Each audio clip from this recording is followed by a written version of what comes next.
Hello, everyone, and welcome back to Creation Myths.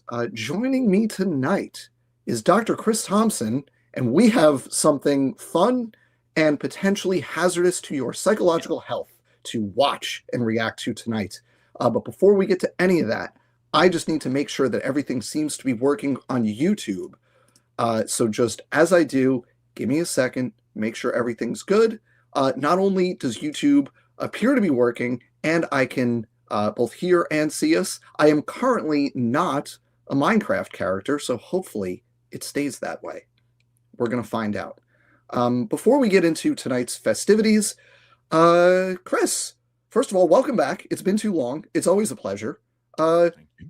Who are you and what do you do? Why are you here? Who am I? Why am I here? I am Chris Thompson. Yes, it's always great to be back. I really appreciate the opportunity to be on here with you guys. And I am a neuroscientist by training.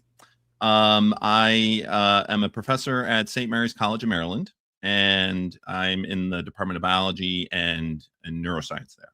And my background, I did my undergraduate degree in ecology, ethology, and evolution at the University of Illinois in Champaign-Urbana. And when I did my degree, the thing that brought me into biology and wanting to do anything about it was my fascination and my obsession with evolution.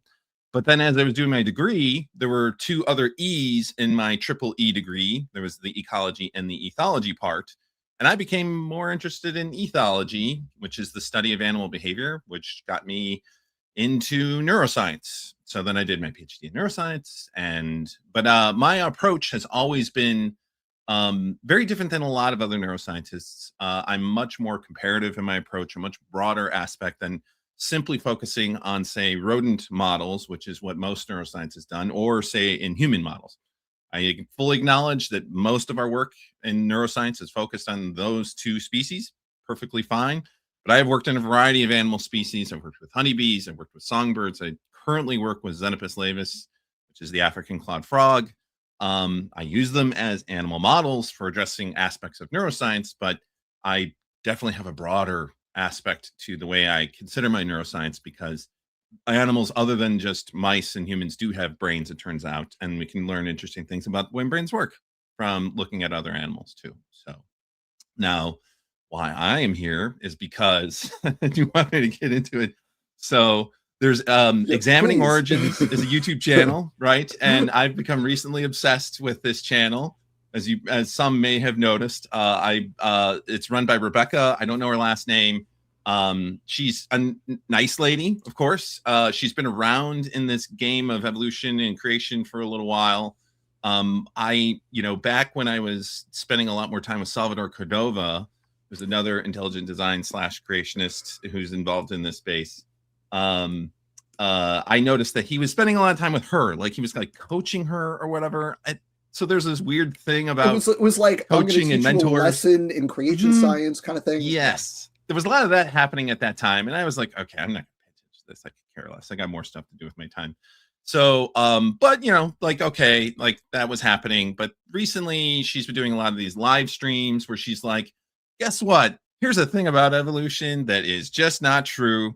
Come on and debate me. And I'm like, this is bait for me. And of course, that's what she's trying to do. Right. It's No, we're all the Mad Max gif with this. Yes. Yeah.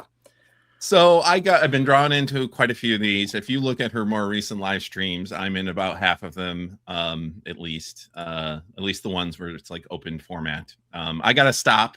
I need to pull myself away and do more productive things with my time. Yeah, I think that'll happen because I think basically you're right now where I was 2 years ago, where I'm like, this is fine. I can have these conversations. And now I'm just like, you're full of filling flat. There's a point where you are clearly just unwilling to learn things, and that's where I'm at. Like, here's a thing. And it's just like, that's not my wallet. And it's like, well, okay, then this is not worth doing. Exactly. Yeah. And it's obvious what she's doing. It's trolling. It comes from a disingenuous space. I don't think that she sees it that way, but I absolutely do, because all she's doing is trying to poke any kind of hole that she can into evolution without having to put anything on the table herself. Right. And so, and that just seems incredibly disingenuous, because it's like you can't just poke holes at something. You got to participate in, well, what do you think actually happened? And so much of this comes down to this this rabbit hole of her just never accepting anything. And it got to this very absurd point on Monday, I think, where I joined the stream most recently, where she was refusing to accept that the different breeds of dogs share common ancestry. It's like, where do we go from this then? So she's willing to accept that human beings share common ancestry based on the genetic evidence, but we're not going to accept the fact that the different breeds of dogs are related to each other. And I'm like, all right, how do we even, we're in, at this point, for those of you who are with me all the way down at the bottom of the rabbit hole, this is getting into something, I'm going to reference somebody who is a bit player in all of this, who pops up occasionally in various live streams. This is like bubblegum gun territory, where this is a guy who refuses to accept that speciation occurs. And that's where we are now with like Rebecca's, bring me your evidence for evolution stuff. It's like we're in like speciation doesn't happen. Yes. Which is banana pants, because we have observed it happening in real time. Right. And even the majority of young Earth creationists accept that speciation occurs. They kind of have to, because the problem that they run into, and this is the thing that she was alluding to on Monday, is that if they don't, well, how do you fit all the animals on the ark? How are you going to get all the different breeds of dogs on the ark? There's like 400 different breeds of dogs, which would mean you would have to have 2 of every kind on the ark. So if we're going to call each breed of dog a kind, you're already filling half the ark with just dogs alone. It's bigger on the inside. It's bigger on the inside. Right. So is that how that works? So it's like sure, multi-dimensional. Just make it. I mean, I've been saying this for years. Just Creationist, the play with the flood is just make the whole thing a miracle. Where the heat? How do you solve the heat problem? It's a miracle. God dealt with it. How do they fit in the ark? Miracle. Why did the ark not get destroyed in the miracle? It was protected in a bubble of whatever. Miracle. Like just miracles. Put all your miracles in one basket, right? Yeah. And then if you follow that up by saying the ark lands on Kilimanjaro, boom, solves so many of your human genetics problems. It doesn't help you with all the other biogeography, but it solves your human genetics problems. We'll just say all of that's miracle as well. Sure, now, the problem, of wormholes course, to Australia. Yes, of course, right. The wormholes down to Australia. That's how we get all the marsupials there, and Noah is just herding them all into this wormhole to Australia. Just the marsupials. Marsupials that way. Yes, exactly. Monkeys with prehensile tails, you're going over there, right? Exactly. Yes, into these different wormholes. Now, look, the reason why they can't do that is because they want the legitimacy of being a science, right? So they cannot use the M word. Do they? Do they? I don't think they do. They want to pretend that it's a legitimate science. They're LARPing. Like they're LARPing science. I guess so. It's definitely a LARP for sure. Yeah. All right, but coming back to why we're here tonight, is that she was doing one of these live streams, and it was on mitochondrial phylogenies. So basically, this issue of pedigree phylogenies, pedigree mitochondrial, so like cladistics of mitochondrial DNA based on pedigree analysis versus phylogenetic analysis. Now that live stream was interesting in that she did her little spiel, then I jumped on, and so in fact, actually, I've got some slides. Let me bring this up. Let's bring it up. Yes. All right, hold on. You jumped on, did your thing. Yes, and that's right. Like, God bless you, beating your head against that brick wall. The thing, I don't have patience to do this. When I go on, when I talk to people like that now, I'm just like, here's a thing, you can accept it or reject it, but like, this is a thing. But you actually, did it for real. Sure, I guess. So I mean, here you go. So I had some slides ready because I had talked to Sal couple of years ago now about Neanderthal mitochondria, and so I was ready to jump on, just listening to what she was saying, because essentially she was arguing that, well, let's back up here. So to give everyone kind of an overall introduction to mitochondria. I assume most of the audience here probably already knows some of this. This is going to be redundant, but for those people that don't, I think it's useful. I just want to point out that powerhouse of the cell is a phrase that is an automatic F in my classroom. Oh, I agree. I just and that's why I have it in quotes. Yeah, it's yes. So it's known as the powerhouse of the cell. That is one function of many functions that mitochondria do. Yes. And so part of what they do is oxidative phosphorylation to generate ATP for doing things within the cell. That's one of the many functions that mitochondria do. Now the thing is, yeah, it's good. That's good to know. So most of the cells they will contain dozens, hundreds, sometimes even thousands of mitochondria. That's one thing that's different and unique about mitochondria. So a lot of times when you see a picture like this, so I like these pictures because they also have their own problems, right? So I just stole this right off of Wikipedia, but this is not enough mitochondria here. It's probably enough for this cell. But the other thing that we can see is that they're sort of pill-shaped, which they kind of are sometimes, but in fact, mitochondria can actually be quite varied. So let me kind of show you a little bit about my own work. So I get to toot my own horn a little bit. So I have some aspects of my research that is actually on mitochondria. So yes, I certainly appreciate that they are not just the powerhouse of the cell. They do play an important role in all cells, particularly in cells in the brain, which are very highly dependent upon energy stores and the other things that mitochondria do. Now, one thing that I study in my lab is that I'm interested in how brains grow and develop. That's why I use Xenopus laevis as an animal model. One of the reasons why we do it in Xenopus is because we can do in vivo imaging. We can actually image directly in the brain. So the part of the brain that I'm interested in is this. It's a part of the brain called the optic tectum, and this is just showing one half of the optic tectum. And along in the developing brain, we have this class of cell. It's a type of glial cell known as a neuroprogenitor cell. And it has these long processes that extend up to the surface of the brain. Now, what I do in my lab, one thing that we do when we're evaluating mitochondrial physiology is that we can inject a compound into the brain and it fills all of the cells in the brain and labels just the mitochondria with a fluorescent marker.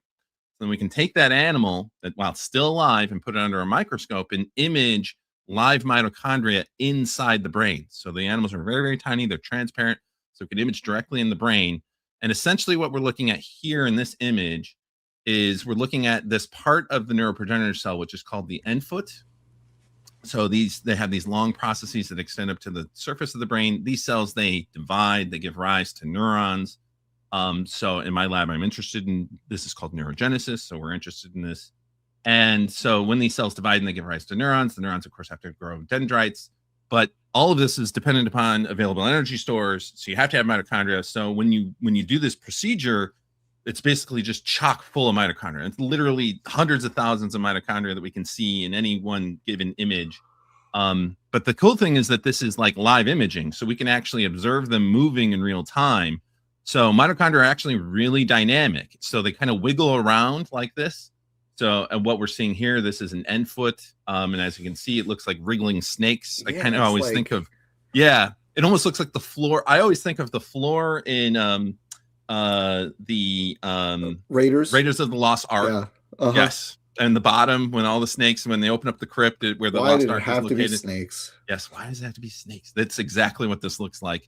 But these are all just mitochondria that are wiggling around inside cells. Now, the really bright ones, those are the neuroprogenitor cells because the compound that we have in here is looking at the overall membrane potential of the mitochondria. So it's a fluorescent marker that is it's brighter if the membrane potential is higher, which means that its overall efficiency of energy production is higher. And it just turns out that neuroprogenitor cells tend to have higher energy production than the more faint ones, which are going to be in the neurons. So it's really cool stuff that we can do with this kind of imaging. Oh yeah, some other stuff that we do in my lab. So and this is why powerhouse of the cell is a bad way of describing mitochondria, because they also are very important calcium stores. So we can so in my lab we have these fluorescent tools that allow us to measure calcium levels. So what we have done here, that this is in a live animal where we've imaged we're imaging at the cell body of these neuroprogenitor cells, and then they have the processes extending off here. So we're really zoomed in on a cluster of cells that have been transfected with these genetic tools. There are two genetic tools in here. One that labels the nucleus. That's what NLS stands for. This is a nuclear localization signal, and it's cherry, so it's red. But because 10% of all males are red-green colorblind, we always change our red to purple. We always want to be accommodative to that. And then the green. I just want to applaud you for that. Never use red and green for opposing data sets, opposing entities, whatever. Never use red and green in your figures. Exactly. And in this case, right, it's false in some ways because it really is red and it really is green, but it's more important to be accommodative to our audience so that they can actually see it, because we do want them to actually see what we're doing. So the green is a fluorescent molecule that detects the level of calcium in the cell or in the mitochondria. MT stands for mitochondria. So it's a mitochondrially targeted calcium indicator. So we're looking at mitochondria inside the process here, also around the cell body, like around the nucleus within the cell body of these neuroprogenitor cells. And this is a 3D image. So because we can image with a confocal, we can observe this in 3D. So we are exploring on how to get calcium really high in mitochondria. We've one tool that we're using is histamine, so we can image the level of calcium that's within the mitochondria prior to histamine treatment. When we treat them with histamine and we image just 5 minutes later, we can see a whole bunch of calcium that has now entered in the mitochondria. So cool stuff that mitochondria can do. That is very super interesting. Cool. Fun stuff. Okay, but getting back to what we're talking about. That's a little plug for my own research. Right, the powerhouse of the cell. Okay, we're gonna skip ahead. The mitochondria, of course, are they're double membraned. They have an inner membrane and an outer membrane. And the thing is, within mitochondria, they have their own genome. Mitochondria they're made up of something around like 1,000 different proteins that I think are needed to make a given mitochondrion. But the mitochondrial DNA does not encode most of that. In fact, there's very little that's on the mitochondrial DNA, yet mitochondria have their own DNA. And this is largely because of the fact that this is an endosymbiotic event that occurred, what would you say, 2-3 billion years ago? It's a long time ago. Right. Yes. It is so the presence of mitochondria is a derived trait of the last eukaryotic common ancestor. That's right. So it is as far back as eukaryotes go, they have mitochondria. Yep. So we're looking in the range of over 2 billion years ago. Yes. And they are essentially mini prokaryotes that live inside the eukaryotic cell. Yep. And that symbiosis has only meshed them together to be a single unified thing, and one is utterly dependent upon the other. Mitochondria cannot exist without the nuclear genome because 95% of all the proteins are found in the nuclear genome to make up the mitochondria. Some of the mitochondrial genes are still necessary for them to make their own DNA. And the thing that's kind of unique about mitochondrial DNA is that they're like bacterial DNA, which is that they're circular in nature. So that's what they look like here. And just to be clear, it could have been less there. Who knows? Who's to say? Sure. 2 billion last week. 2 billion. Tomato. Who knows? Right. Yeah. Right. Exactly.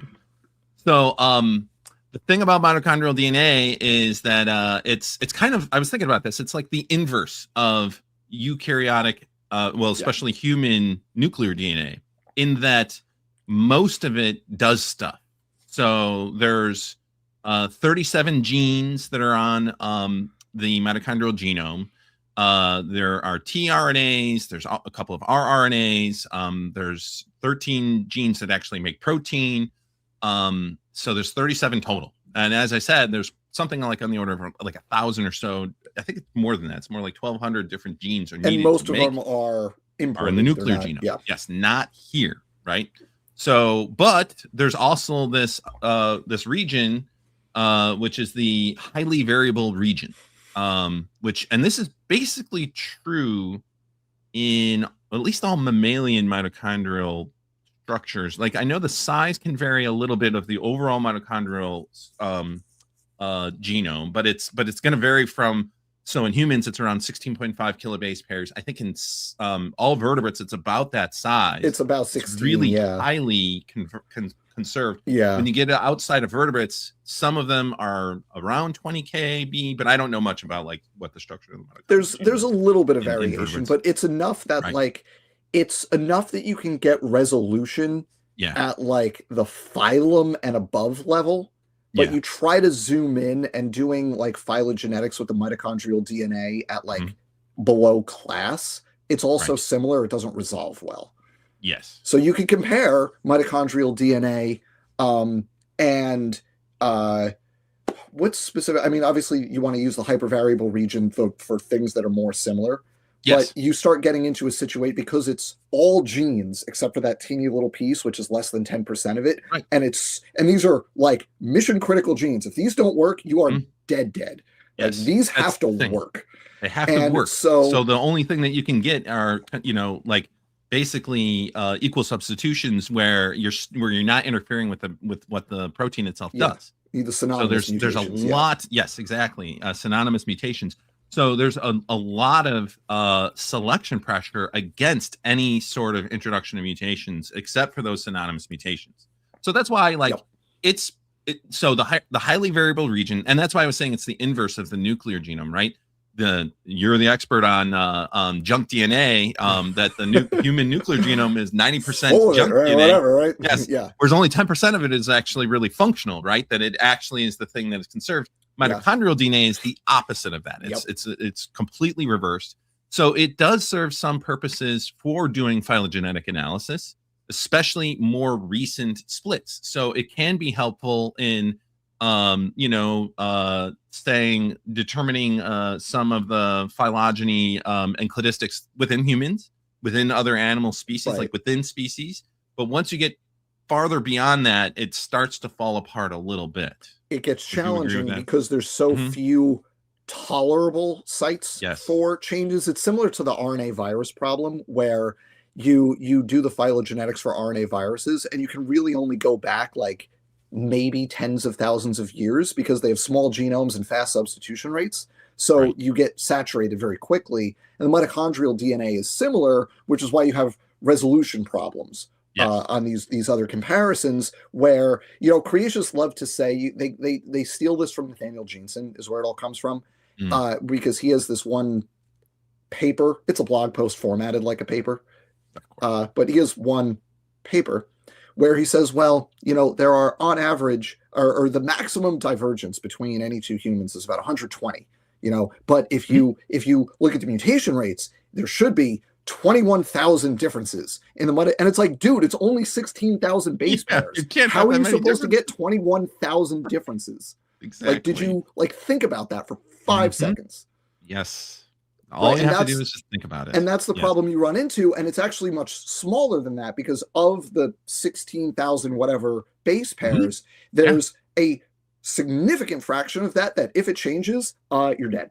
It doesn't work. Exactly. Yes. There's so much constraining selection on any kind of change, except for those synonymous changes. Those are the only things that you can tolerate, and that just reduces the space where we could have variation that can be assessed for phylogenetic purposes, right?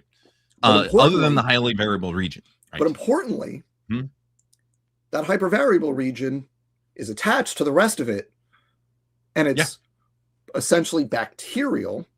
It's haploid, and therefore it's non-recombining. Which that's one of the advantages that comes up. Non-recombining. Yes, and then also there's the matrilineal inheritance, which is another thing that's also important for this, right? So we can take advantage of the fact that like Y chromosomes are patrilineally inherited. You only get a Y chromosome from your dad. You don't get one from your mom.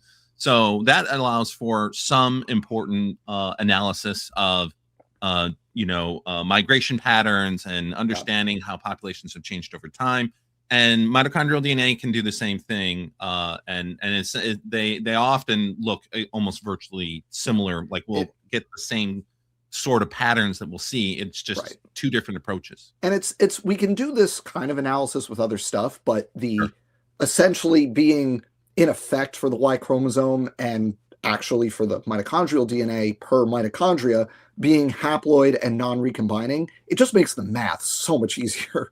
It's Totally. like Yes. so much easier when you don't have to worry about the recombination aspect of it. Yes, recombination is a beautiful thing.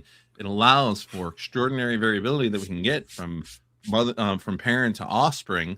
It's the reshuffling of genes and things, and it's one of the things that makes it's one of the reasons why we see sex across so many different organisms. But it does make doing the cladistics a lot harder. And couldn't they make it, guys? Why do you have to do that? Make it easy for us. Make it easy for us. Make it easy for us. We got mitochondria, and sure. Make it easy for us. Yeah, I just want to point this out. Somehow, I think getting 24,000 differences and 16,000 base pairs still wouldn't top the list of creationists misusing math, and that is true. Absolutely true. Well, we're going to get to another one. Of course, this is a paper that if anyone has spent any time in the circle, this is a paper that was published in '97, I think, where Parsons et al., where they found that there's they were looking in the highly variable region in doing a pedigree analysis. Now, I'll give you the opportunity to describe this because you know this better than I do. Yeah. Is that all right?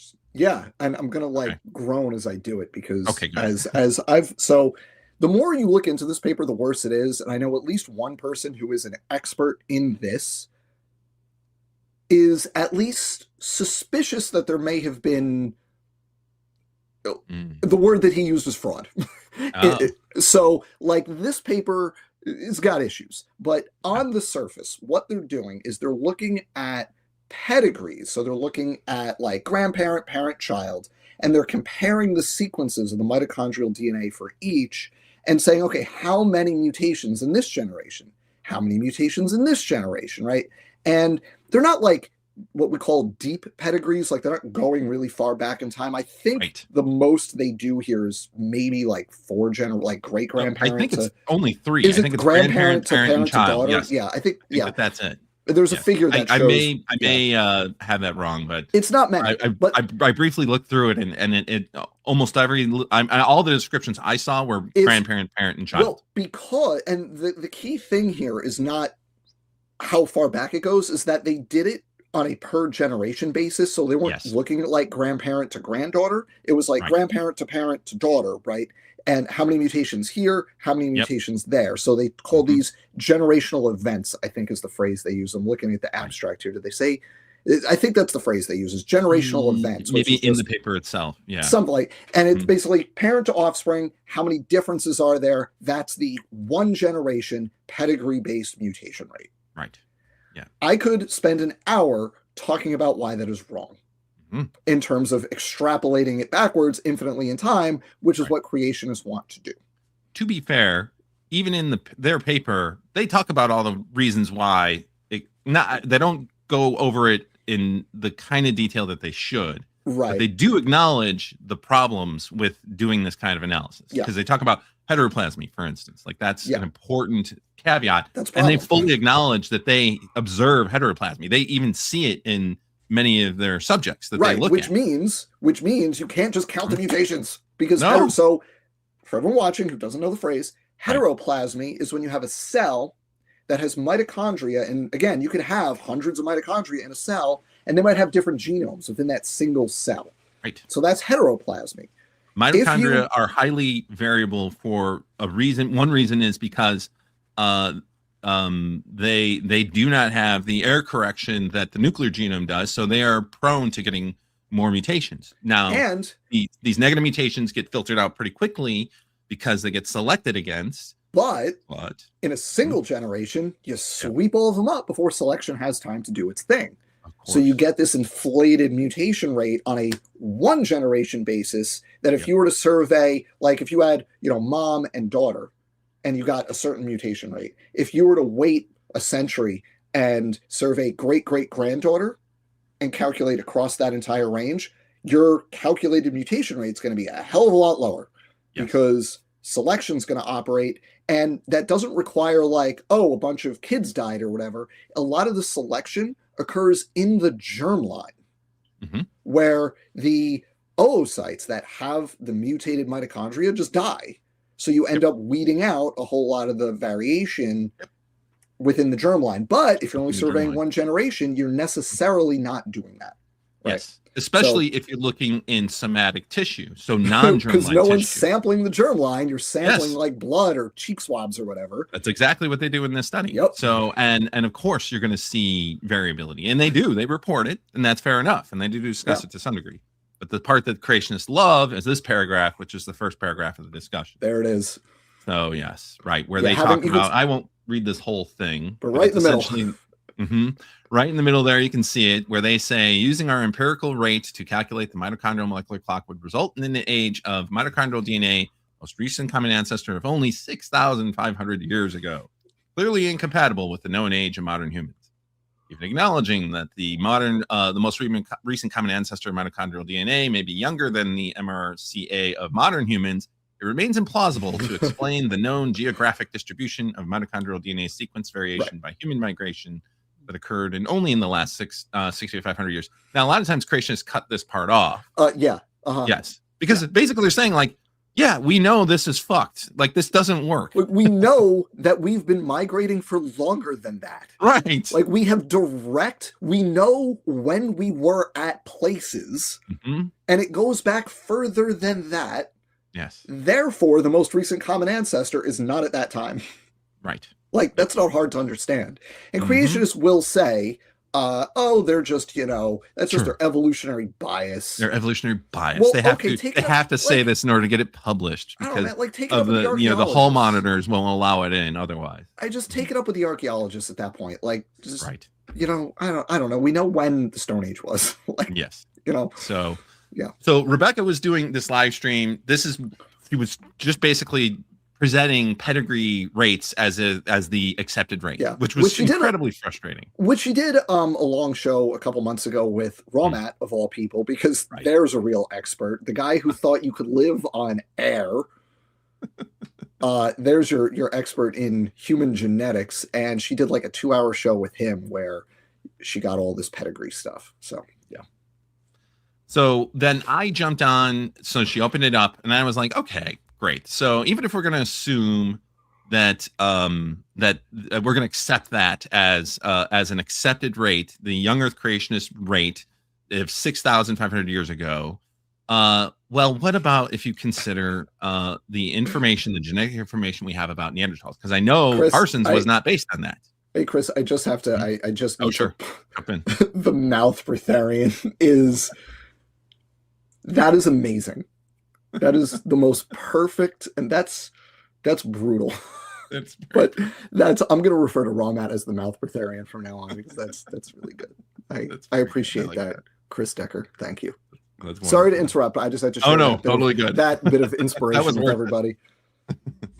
So I was presenting this, that basically this is the cladogram we have based on just mitochondrial DNA in Neanderthals. Which are shown here. These are 5 specimens from this paper, and then also what we know from humans, from Homo sapiens, I should say. So non-Africans are one branch of the larger branch of all Homo sapiens, modern Homo sapiens, because most of the variability that we find in mitochondrial DNA is in sub-Saharan Africa, because fully supporting the out of Africa hypothesis. There's no other way to explain it other than that. So if you're talking about a human that is not of sub-Saharan African descent, they're going to have a much narrower range of mitochondrial variability than if you include just the sub-Saharan Africans. But then, all right, that's fine. We just look at this branch. So this would all be accounted for if you take the Parsons number. This would be around 6,500 years ago if you assume the Parsons number. The problem is you can see that Neanderthals do not cluster within here. They are way, way, way outside. And so therefore we have to push that number way back, even assuming the young Earth creationist number. Yep. That's it. That's what I was talking to her about. Neanderthals destroy the young Earth genetics model, which is why Nathaniel Jeanson says, we don't count those.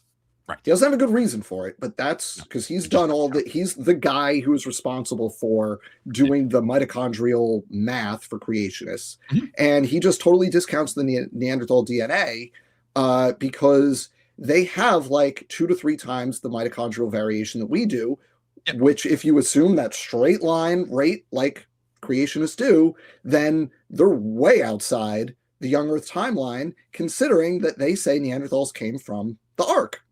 Right. They're post-flood. So how do we explain all that variation? How do you explain that level of divergence? So in this paper, they're looking at a sequence of one of the hypervariable regions in one Neanderthal, and then they compare it to known sequences within humans. Well, first of all, this is humans within humans, right? So human to human comparisons.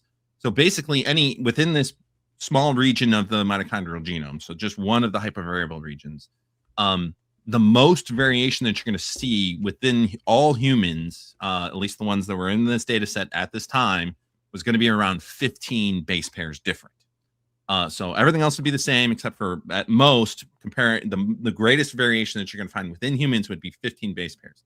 That would be the total variation that you could account for within 6,500 years if we accept Parsons as the rate that right, because that just barely gets you there. And to give people an idea of like just how tight it is for them to do their math, Jeanson, in his paper on this, he has to propose an average generation time of 15 years to squeeze it in. And that's specifically the case for the sub-Saharan African level of diversity, because again, we came from sub-Saharan Africa, so that's where there's the most diversity, right? In order to make it work, he has to propose a 15-year average generation time, which is pushing your luck, pretty short, right? So you can on average.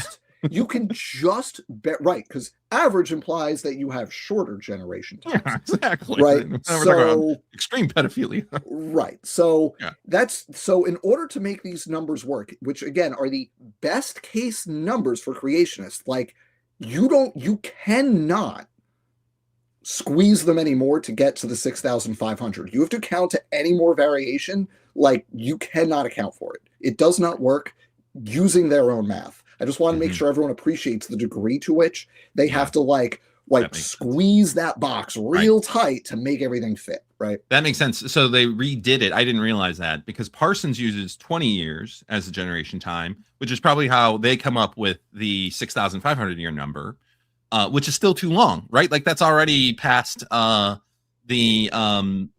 basically where the Garden of Eden would have been created, so to speak. And well past the bottleneck that would have occurred after the flood. Because everything has to come to the flood because that's the flood, you have the 3. So you're essentially wasting your first 2,000 years going from 1 mitochondrial genome to 3 mitochondrial genomes, right? You spend 2,000 years doing that, and then you have to get all the rest of the variation since then. Right? So you really got to like play with it to make that. No wonder they have to do a generation time of 15 years. You really got to squeeze it in there. Yeah. Oh my God. All right.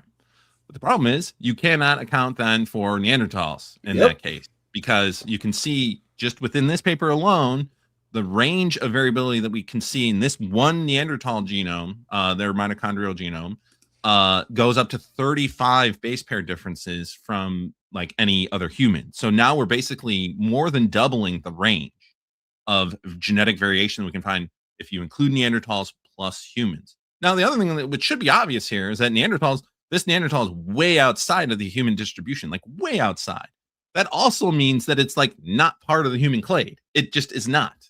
So it's already super distinct, which of course we know from plenty of other data, but this clearly illustrates that. Yes. And therefore it had to diverge earlier because again, in the creationist model, Neanderthals are a post-flood human population.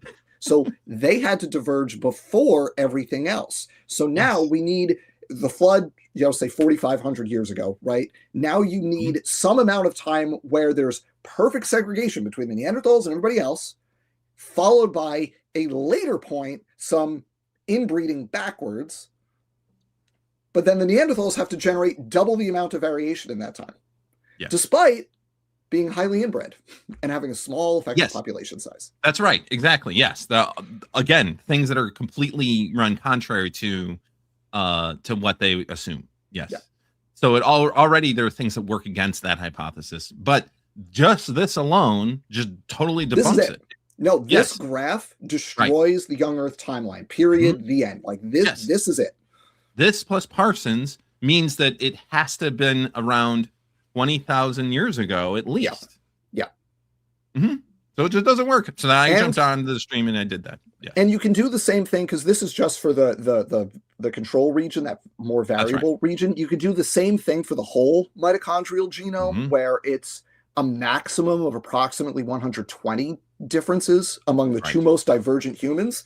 You throw Neanderthals into the mix, and now you're over 300. So it's the same problem where those are spoilers because I was unaware of that paper when I jumped on.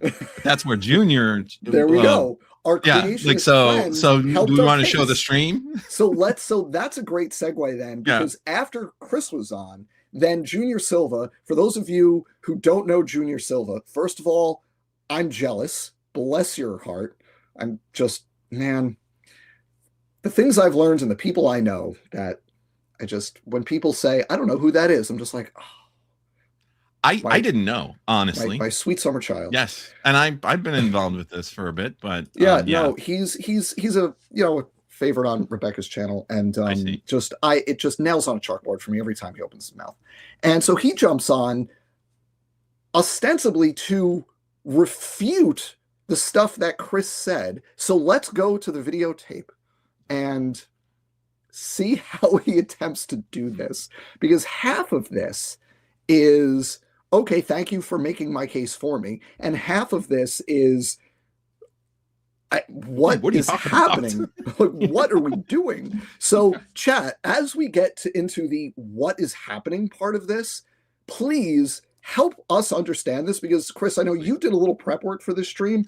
I didn't. I haven't watched this since it happened. So let's see how this goes. So we're going to add this, and it will autoplay because that's just how this works. So here we go, folks. All right. This is actually quite fun because I was actually going to talk about Neanderthals as well. So oh, really? Oh, cool. Okay, tell me what you know about Neanderthals, because I don't have enough knowledge about this topic to.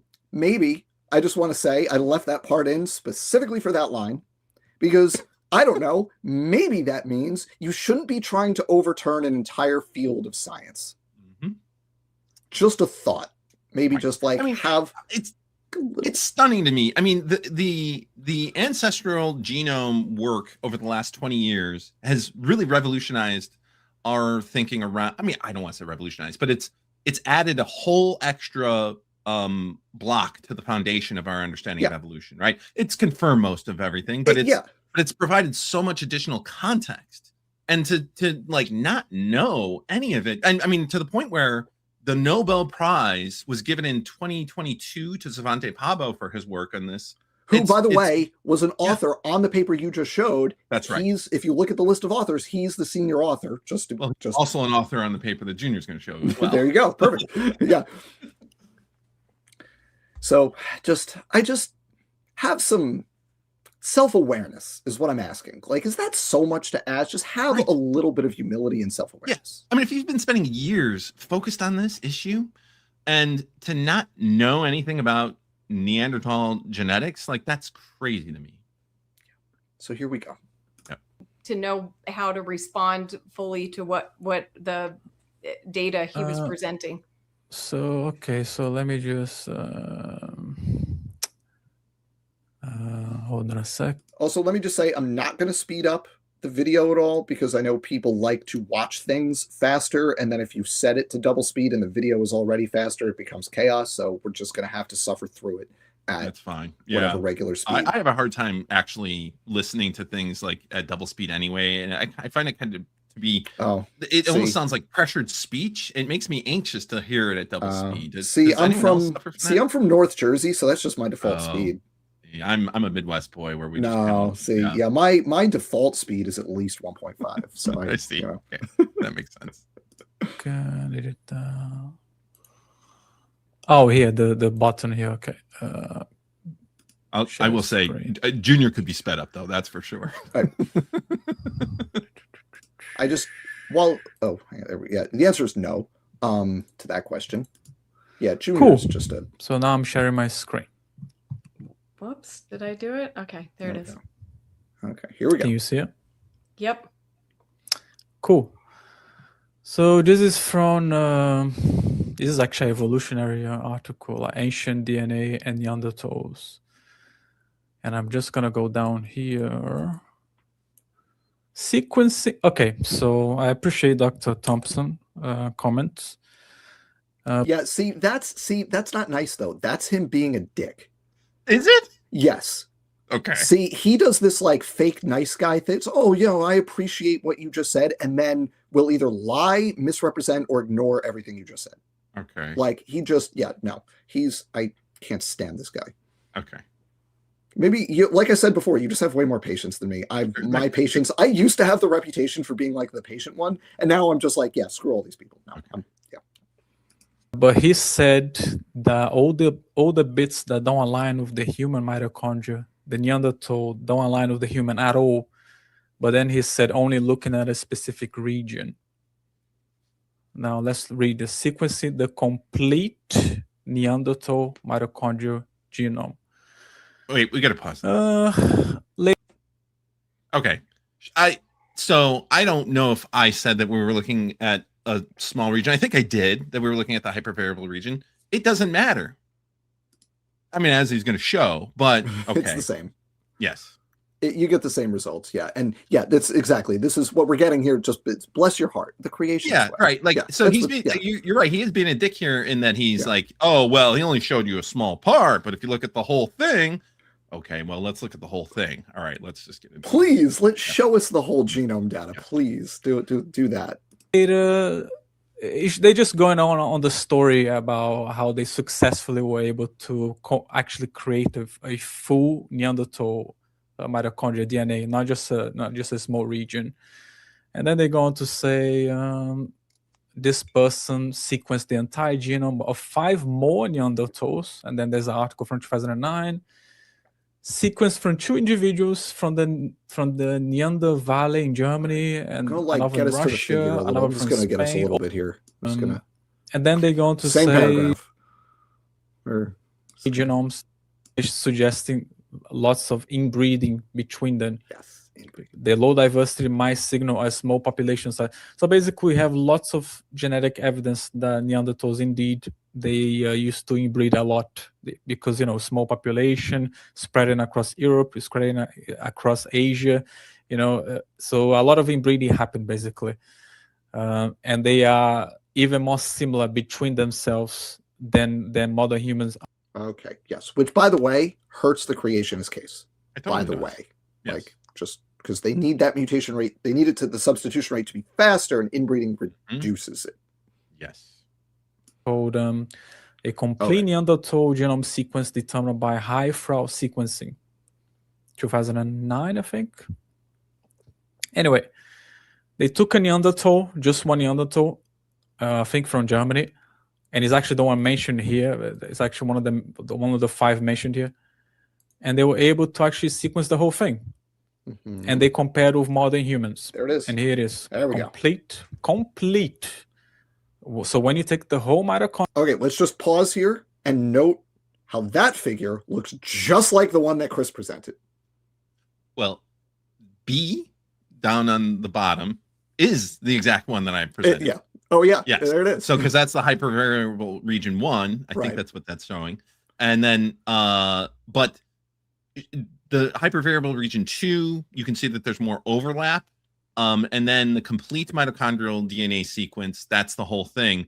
You can see that the pattern from A to B and even C is essentially the same. It's the same. Yes. Now, the other important point here, let me bring up, I'm not going to show my slides, but I took a clip, a little thing out of this paper. Bring it up here. Something that they said. Yeah. Oh, okay, yeah. Well, we don't have to present it. Okay. I'll just read it. So basically, here. So you read that. Yeah. Notably, when the comparisons are restricted only to the hypervariable region 1 or hypervariable region 2, the distributions of pairwise differences among extant humans and between humans and Neanderthals overlap, illustrating that multiple substitutions complicate the reconstruction of mitochondrial relationships when only these regions are studied. This is one of the problems of this small region, that once you start to, you can clearly, when you look at the entire mitochondrial genome, there's no overlap. So, okay, it's suitable for doing cladistics with Neanderthals and humans and whatnot. But when you look at hypervariable region 2 especially, you can see how it's overlapped, right? The red is covering the green a little bit. That shows that we have complications of substitutions happening multiple times in the same site, which makes it difficult to disambiguate, because this is a small but highly variable region. It's not a very long sequence. It's also highly variable. And so it's fine for doing stuff like within humans, within Homo sapiens, but once you try to extend it out to things that are more distant related, say Neanderthals and humans, it just becomes too hard.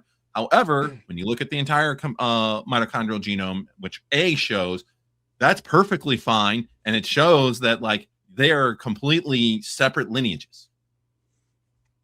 The other thing that's cool about it is the double hump. The bimodal distribution in amongst the humans. Do you understand where that hump comes from? That's so. Is that a bottleneck situation where it's the you have specific mutations that made it through the bottleneck and become more free, and you get stuck with them at a higher frequency? I'm not entirely sure, and I may have this wrong, but they do talk about it in the paper. Basically, it has to do with like the kind of sequences that they had in their analysis, and the second hump is sub-Saharan African sequences. That's why it's having more diversity in the data set. Yeah, more diversity. So then the closer hump is the non-sub-Saharan African, which is through founder events. So you've got just less diversity, which is why it's more narrow. Yeah, interesting, cool. Yeah, love it. Should we continue with Jr Silva trying to explain how these data that refute creationism actually support it? Because to be clear, these data directly refute the thing he is trying to support. It makes it worse than the data that I was showing. Right. This actually makes it harder because what Chris was showing was the earlier study where it was just the small region of the genome, but we talked about how it's non-recombining. So it's actually better to look at the whole genome, the whole mitochondrial DNA. And when you do that, the Homo sapiens and the Neanderthal distributions are further apart than when you just look at the hypervariable region. Crazy. It makes it worse. Yeah. So let's see how he tries to explain. Before you jump in, let me present. I'm going to present that actual slide because it's really fuzzy on there, and just so that the audience is. Let's just see a good version. Yeah. Pull it up. Let me bring it up here because I think that would be helpful. Let's see. Okay. Here you go. Oh, well, hang on. Let's take that down and put that up. There we are. Look at that. Beautiful. Nice, clean. Yes. So, and this is what I was talking about, the distribution being overlapped between, so red is Neanderthal, green is Homo sapiens. These are the sequences compared to chimpanzees. And this is the same figure that I showed before. It's just that they changed it to a color coding. And they did the color coding poorly, we'll say. Yes, with red and green. That is absolutely true. They should not have done that. Yeah, don't do that. Big no-no. But you can see the overlapping here, right? There's overlapping here and here. And this is when you look at the complete mitochondrial genome, there is no overlap, that it's a big gap here. And so if we're going to account for the variability amongst Homo sapiens as being 6,500 years ago for the most recent common ancestor, you also include the Neanderthals. You look, that number is basically double. So you have to extend it out to 12,000, 13,000, 14,000 years ago in order to account for that full variability. And then, of course, the other thing, one way that we can also see that there's limited variability here. I take that back because this is just a single comparison. I was going to say that this is a narrower distribution, but no, they're comparing one mitochondrial genome of a Neanderthal to multiple human genomes. So I take that back. Right. Never mind. Yeah, but you can do it with multiple. Yes, you can. And I think that work has been done since. It has, yeah. Yes. There's other kind of iterations of this figure where it is larger data sets with more Neanderthal sequences. Yeah, this paper is now the same. 17 years old, and we've done a lot more since then, right? Like sequencing was expensive and hard back then. It's not nearly as expensive and not nearly as hard now. Yes. So this is the $1 million question, right? Why did Silva think this figure made his case better? Great question. See. We should let him make his case. Let's find I don't out. know. let's figure it out together, folks. Yeah. And complete mitochondria of us today, you discover that the average pairwise difference, this is average pairwise difference, by the way, distribution of pairwise sequence difference amongst 53 humans, and then between humans and Neanderthal is the red one. Only focus on the red one because that's between humans and Neanderthal. And the average pairwise difference is 200. What? By the way, I need to explain this. Average pairwise difference. Please explain. That means that on average, this Neanderthal that died, this lineage of Neanderthal that died, has 200 mutations. Not just 200 mutations, 100 mutations that modern humans don't have in 100 specific sites in the mitochondria, that modern humans don't have those 100 mutations in those specific 100 sites, if you know what I mean. I don't know how he figured that out because it's pairwise differences and there's over 200 of them. Right. Which implies that it's not 100, it's 200. I think what he's trying to say, just to be generous, is that okay, Neanderthals, Homo sapiens had a common ancestor. There was mutations that then were being introduced into the mitochondrial genome. So for amongst Neanderthals, they must have had 100 mutations that have happened since the split, and that Homo sapiens had a different 100 since the split. So therefore, then you added. Okay, so there's 100 lineage specific mutations in each case. Sure. Okay. Okay. I'll take that as the steel man. I don't think he thought about it that hard. Okay. I like how Chris gets to be the nice one. It's like, here's what I think he was trying to say. And I'm just like, we all know he doesn't understand at that level. We know he's not thinking that hard. Mm-hmm. Okay. So it's completely unique to this Neanderthal. And because the APD is 200, that means that on average, modern humans have 100 mutations in specific sites in the mitochondria that this Neanderthal didn't have. And this is really important, by the way, because keep this number in mind, that the APD between and by the way, we can extrapolate this Neanderthal guy to almost all of them. Remember what this paper said here? That they were 1/3 as diverse as modern humans. Basically, they were even more similar to each other than modern humans are. That means we can extrapolate this data to almost. So to be clear, that makes his case worse, not better, because what a creationist would want, looking at this graph, is to say, but that's just one. If you were to survey more of them, it's going to be a wider distribution and they'd overlap, and therefore you could show that you could generate that variation by putting the common ancestor in the middle, right? He's not taking that out. He's saying, no, it's all this bad for me. Just leaning right into it. Yes. So, okay, thanks. You see how that's worse. Thanks.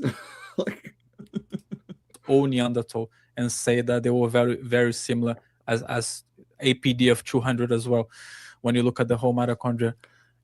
So do you see how similar this is? So you're telling me when you look at the whole mitochondria of Neanderthal and modern humans, just 200? It's basically a human. If anything, this should prove empirically, genetically, that it's a human, because it's only 200. That means Neanderthals had 100 mutations that we don't have, and we have 100 mutations that they don't have. That's all this means, the average pairwise difference. Okay. But let me push back on this a little bit, because okay. Right. I just want it, just because Rebecca's getting it right now, because she just spent like 40 minutes talking about this with you. So she's like, hang on, that's what Chris said, but this is more. Right. Like, she sees the problem clearly, is trying to like, hang on, I don't think this is this is what you think it is. She's grappling with this in real time, which Yes. this is a thing going back to like Rebecca's recent shtick. There are in every conversation, whether it's this or with you or with me, there's a moment where you can see like she gets it. And then she's like, oh, I see how that argument works. Let me just throw up that wall real fast so I don't have to think about that anymore. You can see it happen. Yep. And this is one of those moments. Just blanket, like, wait a minute, no, can't go down this road. Like this will blow everything up. I understand. That makes sense. Oh, wait a minute. Yeah. So that's what's going on right now. And we're trying to, and she's going, can you please fix this for me? Is what's happening here. It's quite a thing to see in real time. Yeah. Now there's only 120. Are we talking about the entire mitochondrial DNA? I can't remember what you said at the beginning. Literally complete. Yeah. Okay. So like right now, humans only have 120 between us. You see the problem. So what? Yes. No. That's not. That's just how many mutations have happened since Eve. Do you know what I mean? Only mutation that happened since Eve. Okay, but again, in your young Earth model, Neanderthals came from Eve. So all of those mutations have happened since Eve, not just the ones in living Homo sapiens. That's right. Like, come on, Junior, get with the program, buddy.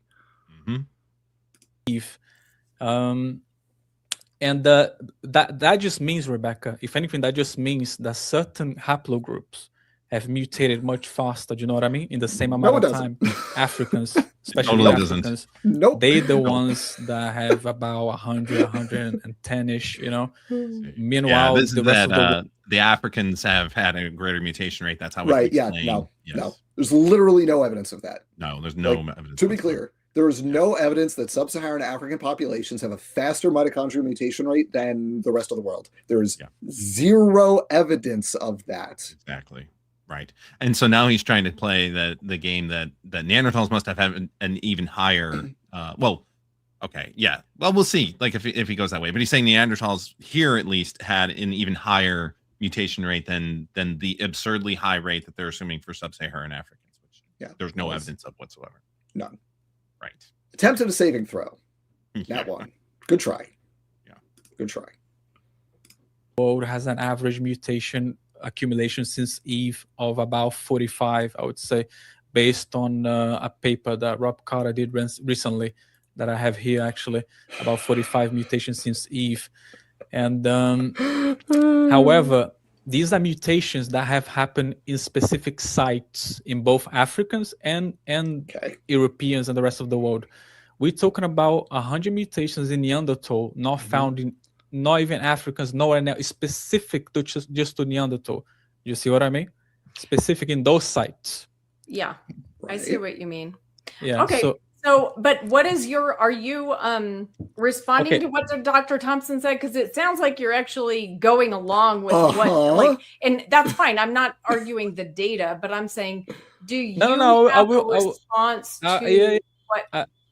I just needed to it's important. Let's before we go back to him flailing here, because Rebecca is immediately seeing, to her credit, the problem here. It's like Chris made an argument, and Jr Silva comes in and says, I'm going to refute that argument, and then presents data that builds on your argument. Yes, right. It makes it even better than the data that I showed. It's not just this little piece of the genome, it's the whole thing. Yes. Great. Thanks. Awesome. Like, cool. You include the parts that are resistant to mutation at all, right? We're talking about the non-hypervariable parts that even supports it better. So these are the only synonymous mutations that are basically being included here, right? And so those are going to be the ones that are going to be the only ones that can kind of slip through. And sure enough, it supports it even better. Shocking. To get this out of the way first before I actually present the problem with trying to put Neanderthals before Eve. That's my main point. I see. Okay, cool. Okay, yeah. So you're saying there's 200 differences, and but they're totally human, which we already know from the artifacts and everything that we found with Neanderthals and the DNA that we share with them. They're human. So you can go for it. please stop presenting data that refutes the thing we're trying to prove. Please stop, Junior. Move on. Do literally anything else with your time here. I also just want to highlight for everybody that he was like, no, I just want everyone to be clear. Neanderthals were after. Neanderthals are from humans, right? He's like crystal clear. They're not some other thing. He's like, they are Homo sapiens, which great. Again, thank you for making our point. Yes. Because if you want to do that, then your math is not going to math. No, so it's not going to math. Thank you for that. Junior making a great case for evolution here. Yes. It's awesome. Exactly. And so now I guess I can show now the problem. Do the whiteboard. Remember, the APD is 200 between modern humans and Neanderthals, because we can extrapolate to basically most of Neanderthals, as that text said. So 200, let's remember that. So that means 100 mutations in specific sites that we have that they don't have, and they have 100 mutations in those sites that we don't have. So that's important to remember. That's why the APD is average of 200. Anyway, now let's see the... Actually, let me just point out for people what he's doing here. He's doing the creationist jargon dumping thing to make it sound like he knows what he's talking about and has like actual robust science behind what he's saying. He's just throwing terms out there and abbreviations and like the APD, average pairwise difference. Like, okay, great, cool. Like that doesn't make it fancier. It's just, this is the thing they like to have all the fancy terms to give it this veneer. Like I'm saying, they're LARPing science communication and not actually doing it. That's right. Problem with trying to put the evolutionists, they have three options. They either, this is what they believe. By the way, folks, this is where it went from thank you for making our case for us to what is happening. So chat, if you can make sense of what goes on this whiteboard, please fill us in, because I have no idea. And I remember watching this live thinking, I have no idea what this guy's trying to say. No idea. So folks, we've entered kind of part 2 of this. So let's just experience this together, because I don't know what's going on here. By the way, they believe common ancestor gave birth to Eve, and common ancestor gave birth to other Neanderthals, right? So that's Eve, and that's other Neanderthal, and then Eve gave birth to all. Just right away, strictly speaking, no, because if you adhere to the, consensus model of human evolution, Eve didn't exist. So let's get that out of the way first. No Eve per se, yes. It's that's a bit of a straw man there. So that's a problem. That's right. Humans today and Neanderthal died out. That's what they believe. Just to let you know. Okay. Hold on a second. So the evolutionists have 3 options. They either place the common ancestor first, but then the common ancestor is going to have his genome, his mitochondria is going to be a specific sequence, isn't it? He's going to have his own sequence, the common ancestor. Let's always remember the final result. The final result is APD of 200 between modern humans and Neanderthals. Let's remember that. They can either say that it's a single lineage. So this common ancestor gave birth to the Neanderthals that died out, and then the Neanderthals that died out gave birth to Eve, and then Eve gave birth to everyone. So this one is Eve. This one is the Neanderthal that died out, and this is the common ancestor. Okay, sure. But it's only APD of 200. That means that from the common ancestor to the Neanderthals that died, 100 mutations needs to happen. And then from the Neanderthals that died to Eve, 100 mutation needs to happen as well. But it needs to be the exact same 100 mutations in the exact same place in order to make the Neanderthal and Eve have 0 difference. And then Eve gives rise to an average of 100 mutations in modern populations. And that makes it so that the difference between the modern populations and the common ancestor, right, is going to be 200. It's going to be 200. They can say that. But Chris, what do you got? I don't know. I really don't know. I mean, part of it, it's like, why? Okay, he's got the node at the very bottom. This is not how this works. That represents nothing. Like, we don't have a sequence for that, so it doesn't even enter into this. So why do we have to have 100 mutations between that node and then to the Neanderthal? It's crazy. Yeah, it's the cuneiform for wheat. Like, that's all I got. Totally is. I don't know what's you're probably I'm reading that as sarcasm, but if I'm wrong, please give us an essay in the chat, please, because I don't know. Even just if you have 100 mutations and then you have 100 back mutations, so you're at 0, and then you have 100 more how do you get 200? I don't understand any. I still don't understand why there's 200. Yes. Yeah, I don't know. It went plus 100 minus 100 plus 100, but that's not 200. Yeah, no, it isn't. You're right. The math doesn't add up. Yeah. It's every thing is 100. So how did he get it? But it's plus minus plus because they're all back to because he said the difference between the very end at the end of the wheat to the root of the wheat would only be 100. Right. Yes. But yeah. Okay, that's stupid. By the way, if you were experiencing this, the best way to experience this, and I'll say this without mentioning any substances, let's say, but the best way to experience this is to watch this with the live chat going by, because everyone watching was just losing it, and it was like, what is happening? Similar to the reactions right now, actually. So let us continue down this journey with Junior here.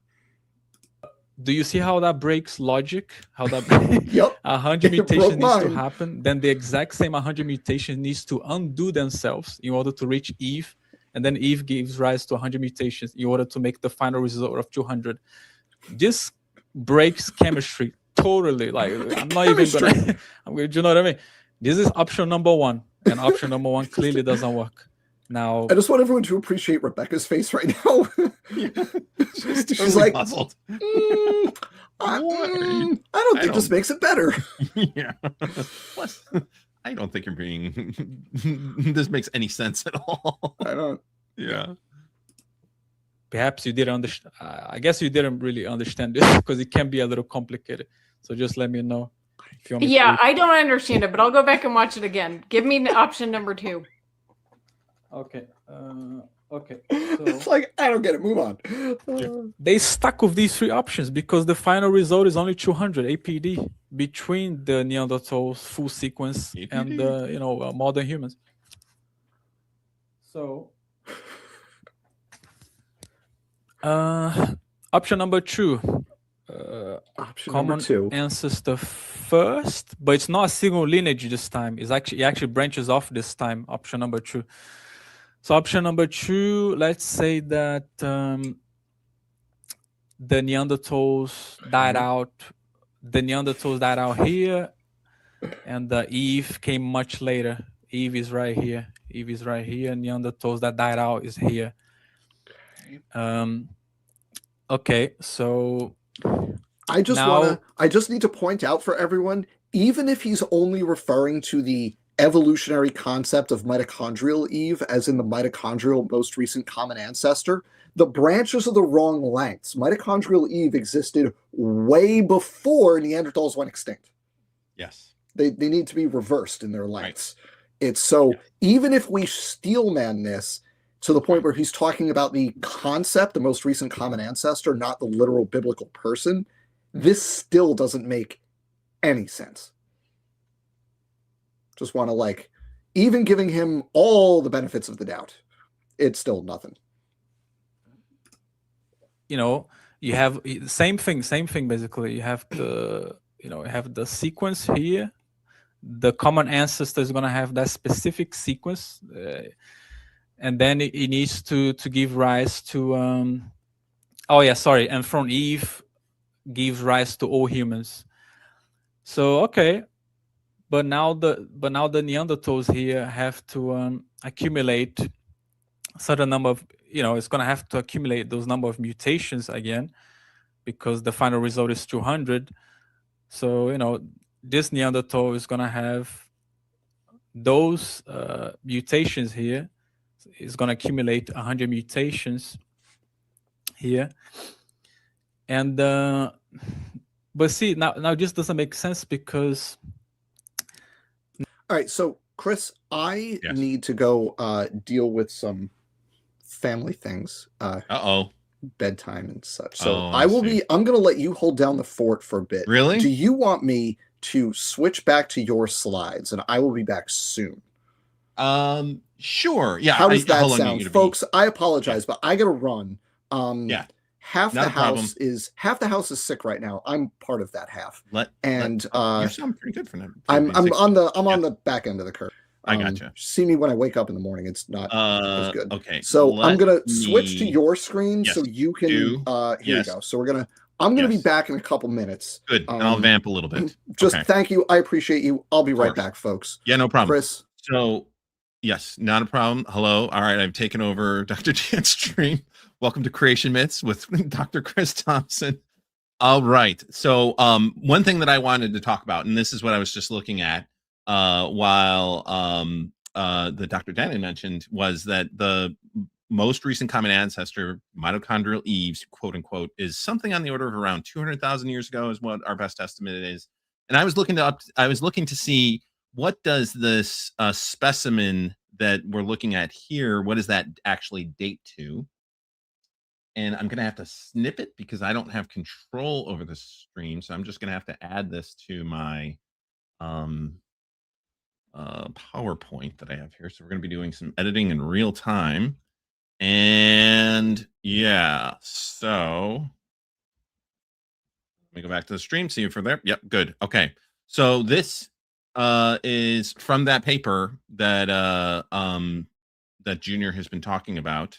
And you can see that this is a Neanderthal called Vingia, and this is Vingia bone 33.16, excavated in 1980.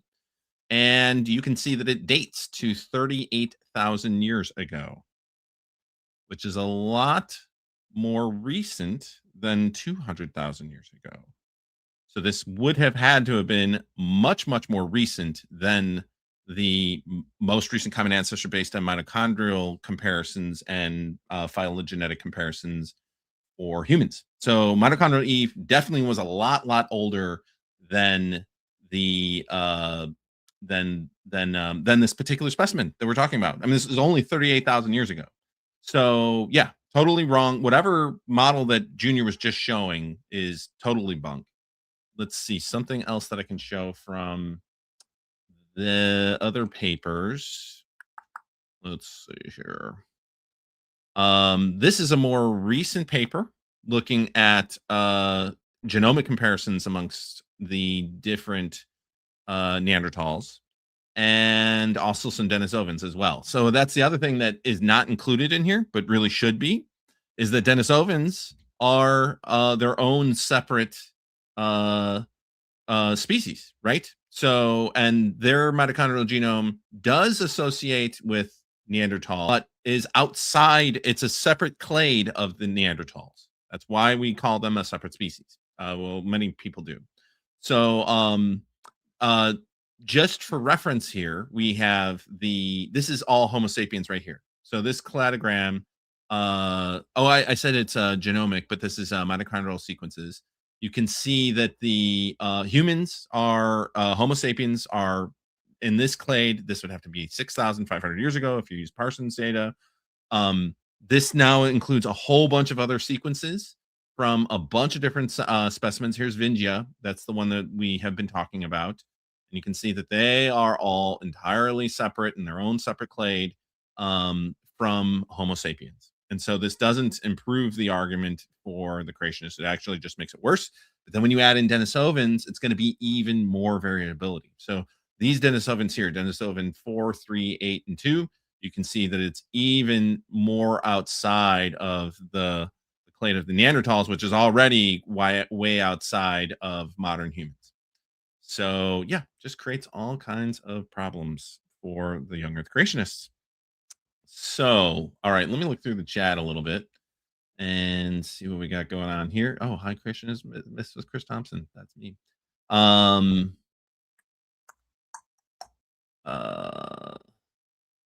Since they can, oh, so this is atmospheric skull. Nice name. They consistently conflate biblical Eve with mitochondrial Eve, whole genome, most recent common ancestor, and the original divergence of the species. That is indeed they do. They just assume that these things are all one and the same. And I don't like it when biologists refer to mitochondrial Eve. I think that that's annoying. I think it just conflates the issue. But it is referring to a most recent common ancestor. The thing is, when we do any sort of comparison, and if you're especially talking thing like mitochondria, where there's going to be there had been some sort of bottleneck, there's going to be like a common ancestor that you can evaluate from those kind of comparisons. And just because it's based on mitochondria doesn't mean that it was mitochondrial Eve, because it's matrilineally inherited. I find that term annoying. I get why they did it. I probably would have done the same if I didn't care so much about this issue. But of course, that's then it just confuses the issue, unfortunately. Yeah, it's annoying. They shouldn't have done that. Yes, I'm mad about it. I know. I'm mad about it. Yep. Yeah. Anyway, I vamped a little bit. Oh, one thing that you'd missed was, and I can bring it up here, is I took this part here. So the fossil that we're talking about, this Neanderthal fossil where we got the sequence from that Junior is basing it all on, is dated to 38,000 years ago, which is a lot more recent than the most recent common ancestor based on the mitochondrial genome comparisons. Look at that. A lot more recent. Amazing. Also, it's funny that they just ignore the like, this sequence is valid, but everything else in that paper is wrong. Yeah, right. Yes, of course. It's like the that awful mitochondrial bottleneck paper, the why should a mitochondria define a species, where they're like, look, recent origins. It's like, how recent in that paper did you read the years? And it's like 100,000 years ago. It's like, I don't know if you're like, no, it proves the flood. They said everything went through a bottleneck recently. Like, you should read the next sentence. Not what that's saying. Yes. Yeah. Very poorly written paper. I get why that guy was writing it that way. Oh, I hate that paper. But it's really annoying. Yes, I agree. I hate everything about that paper, except for the fact that when creationists try to use it, I go, you accept the data, right? And they go, yeah, the data are perfect. I go, what years did they say? Yes. Yeah. So should we go back to Jr Silva? Let's go back to it. Yeah, I vamped enough, right. And then I was. I appreciate you saving my butt there. Thank you, totally Chris. fine. Mutations. All right. Okay. So again, he's trying to explain this is model number 2. Model number 2, and what I just showed shows that this is completely impossible. Yeah. Right. This is the exact opposite of what we would expect. That quote unquote mitochondrial Eve, that branch should be much farther down than the Neanderthal that we're talking. The other way around. Yeah. It should be the other way around. Yes. Yep. Now you need to say the 100 mutations happen in Eve. And you know what I mean? Like, these mutations are not the same, basically, as this one here. And then Eve gives rise to 100 mutations in the modern populations. Hold on a second. Let me just bring this out here. So, yeah, just like, so it just doesn't quite make sense, because you have this original sequence here, and in order to make so that the humans here have 100 mutations, the modern humans have 100 mutations. Can we all just appreciate that he doesn't even understand how this is supposed to work? It's so true. like he's given like it could be this way. It could be this guy has no idea how this is supposed to work.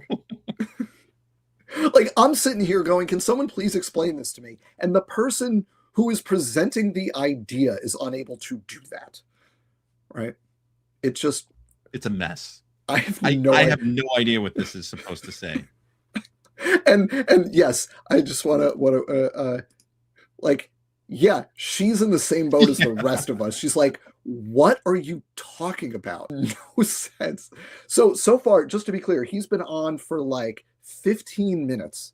He spent the first like 8 minutes of that reinforcing the argument that Chris made.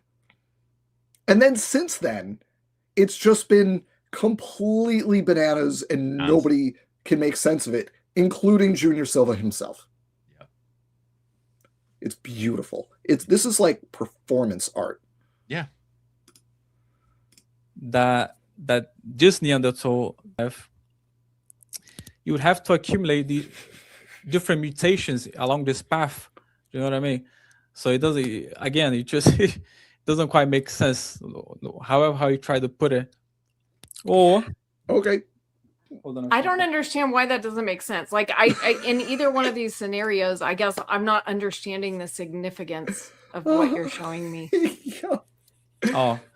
Oh, yeah, I know. That was a very polite way of saying, why are you doing this? Because it makes no sense. Todd is mad has a comment, which I totally. Hang on, we got to go back a second because you just erased it, though, right? Yes. Yeah, hang on, we got to go back a second here. Oh, hang on. So it doesn't. Yeah, yeah. For Todd is mad for $2. Thank you. That's very nice of you. Why is there an American football at the bottom? I don't know. It's exactly like American football. It does. It's an American football. All right. Well, here we are. I don't know. Again, you just. All right. So let's get to Rebecca. Scenarios. I guess I'm not understanding the significance of what you're showing me. Oh, yeah, I know what I mean. I know what I mean, because it can be it can be a little confusing this here, but the key point is that please, because it's such a small amount of mutation differences, it doesn't. Come on, Rebecca. You know, it's only 200, so 100 that they have, 100 that we have. You know, because it's so low, trying to put Neanderthals before Eve, a possibility basically. It doesn't like quite make sense. Okay, but again, we're all cheaty right now. If you don't understand that, go watch The Good Place. You're welcome. But like, we're all cheaty right now going, that makes it worse. You realize that makes it worse, right?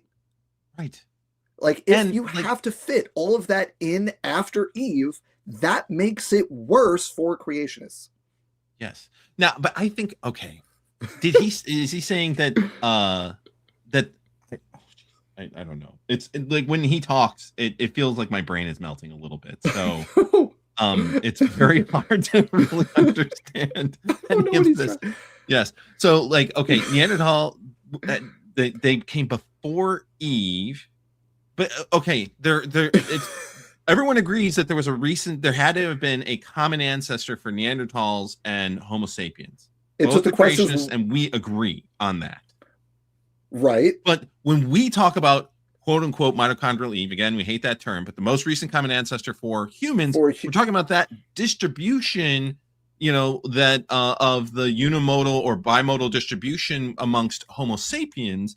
That all makes sense that would come from a common ancestor because it's one range. That is a mathematical necessity. Yes, that there is a common ancestor. Like, that is just, creationists like to say, they didn't expect it to go back to a single common ancestor. Like, no. There's literally a mathematical necessity of population genetics. It must do that. Exactly. If it doesn't, then some weird stuff happened. Right. The fact that Neanderthals now have a separate distribution that falls outside of the range that we see with of variation within modern humans means that the common ancestor for both of them had to, first of all, we're talking about two separate lineages, and that it had to have been much farther back. That's the only way to explain this. And again, that's a problem. So Jr is refuting young Earth creationism because both of those things are the opposite of what his model requires. They have to be the same lineage coming from the ark, and they have to fit within the timeline. Sure. And what he is saying directly refutes both of those things, which, thanks. Right. Yeah. Thanks. And again, appreciate it. I think Rebecca appreciates that problem as well, using the word appreciate in a different way. Yeah, she sees the issue. This is a bless your heart kind of thing. Now that I live in the South, I know what that is. There you go. Bless your heart. Now, okay, I got a question for you. I don't understand why creationists insist that Neanderthals had to have emerged post-flood. Why can't they just say that they were pre-flood, a separate lineage? That would make it easier for them. Because they are recent in geology. Sure. Okay. You can't put them. But what? They'd have to be all the way at the bottom, though, because if yes, because like I get, because they like basically Cenozoic many of them will say that all Cenozoic fossils are ICR post-flood is as right. well. ICR is weird, and they get up quite recent, but most young Earth models put the flood boundary as basically Cambrian through Cretaceous is the flood, right? Yes. So having the Neanderthals as high up in the column as they are basically necessitates them being post-flood. Yeah, but it makes it so much harder for them. I know. I'm just trying to like make it easier for yourself. Why do you have to have this arbitrary cutoff at the between the Mesozoic and the Cenozoic? The reason is actually because you need to, if you have a late flood boundary, or let's say a recent flood boundary, right, where it includes most of the Cenozoic. The problem with that is now you have to have 11 billion species on the arc. Oh yeah. Okay. Right, because now you run into the species on the arc problem because you have all of that, right? The all the diversity in the Cenozoic. Right, the KPG boundary is kind of that sweet spot between having to have so much evolution, being able to assign a theoretically, acceptable number of arc kinds, right?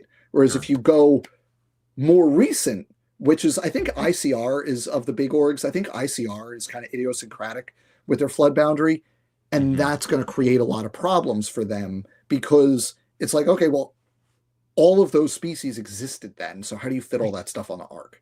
Right. So does that mean like, okay, if you take the sloths, for instance, right, up until very, very recently, they were quite diverse where you had these giant ground sloths. Yeah. North America is wild. So they were on the arc then? The ancestral sloth pair would have been on the arc. Would have been on the arc. So then you would have had to have had since 4,500 years of these giant ground sloths, and then also their extinction. Yeah. That's but you don't absurd. No, but it's so much worse than that, Chris, because you don't get 4,500 years to do that. You get like maybe 500 if you're lucky, because Middle Kingdom Egypt exists. Of course. So, yes, we have historical records. And we would have noticed if there were like ground sloths walking around, like Mesoamerica or ancient Egypt or anything. They have, but like just taking Egypt, right, which is totally unbroken historical record, right, going back.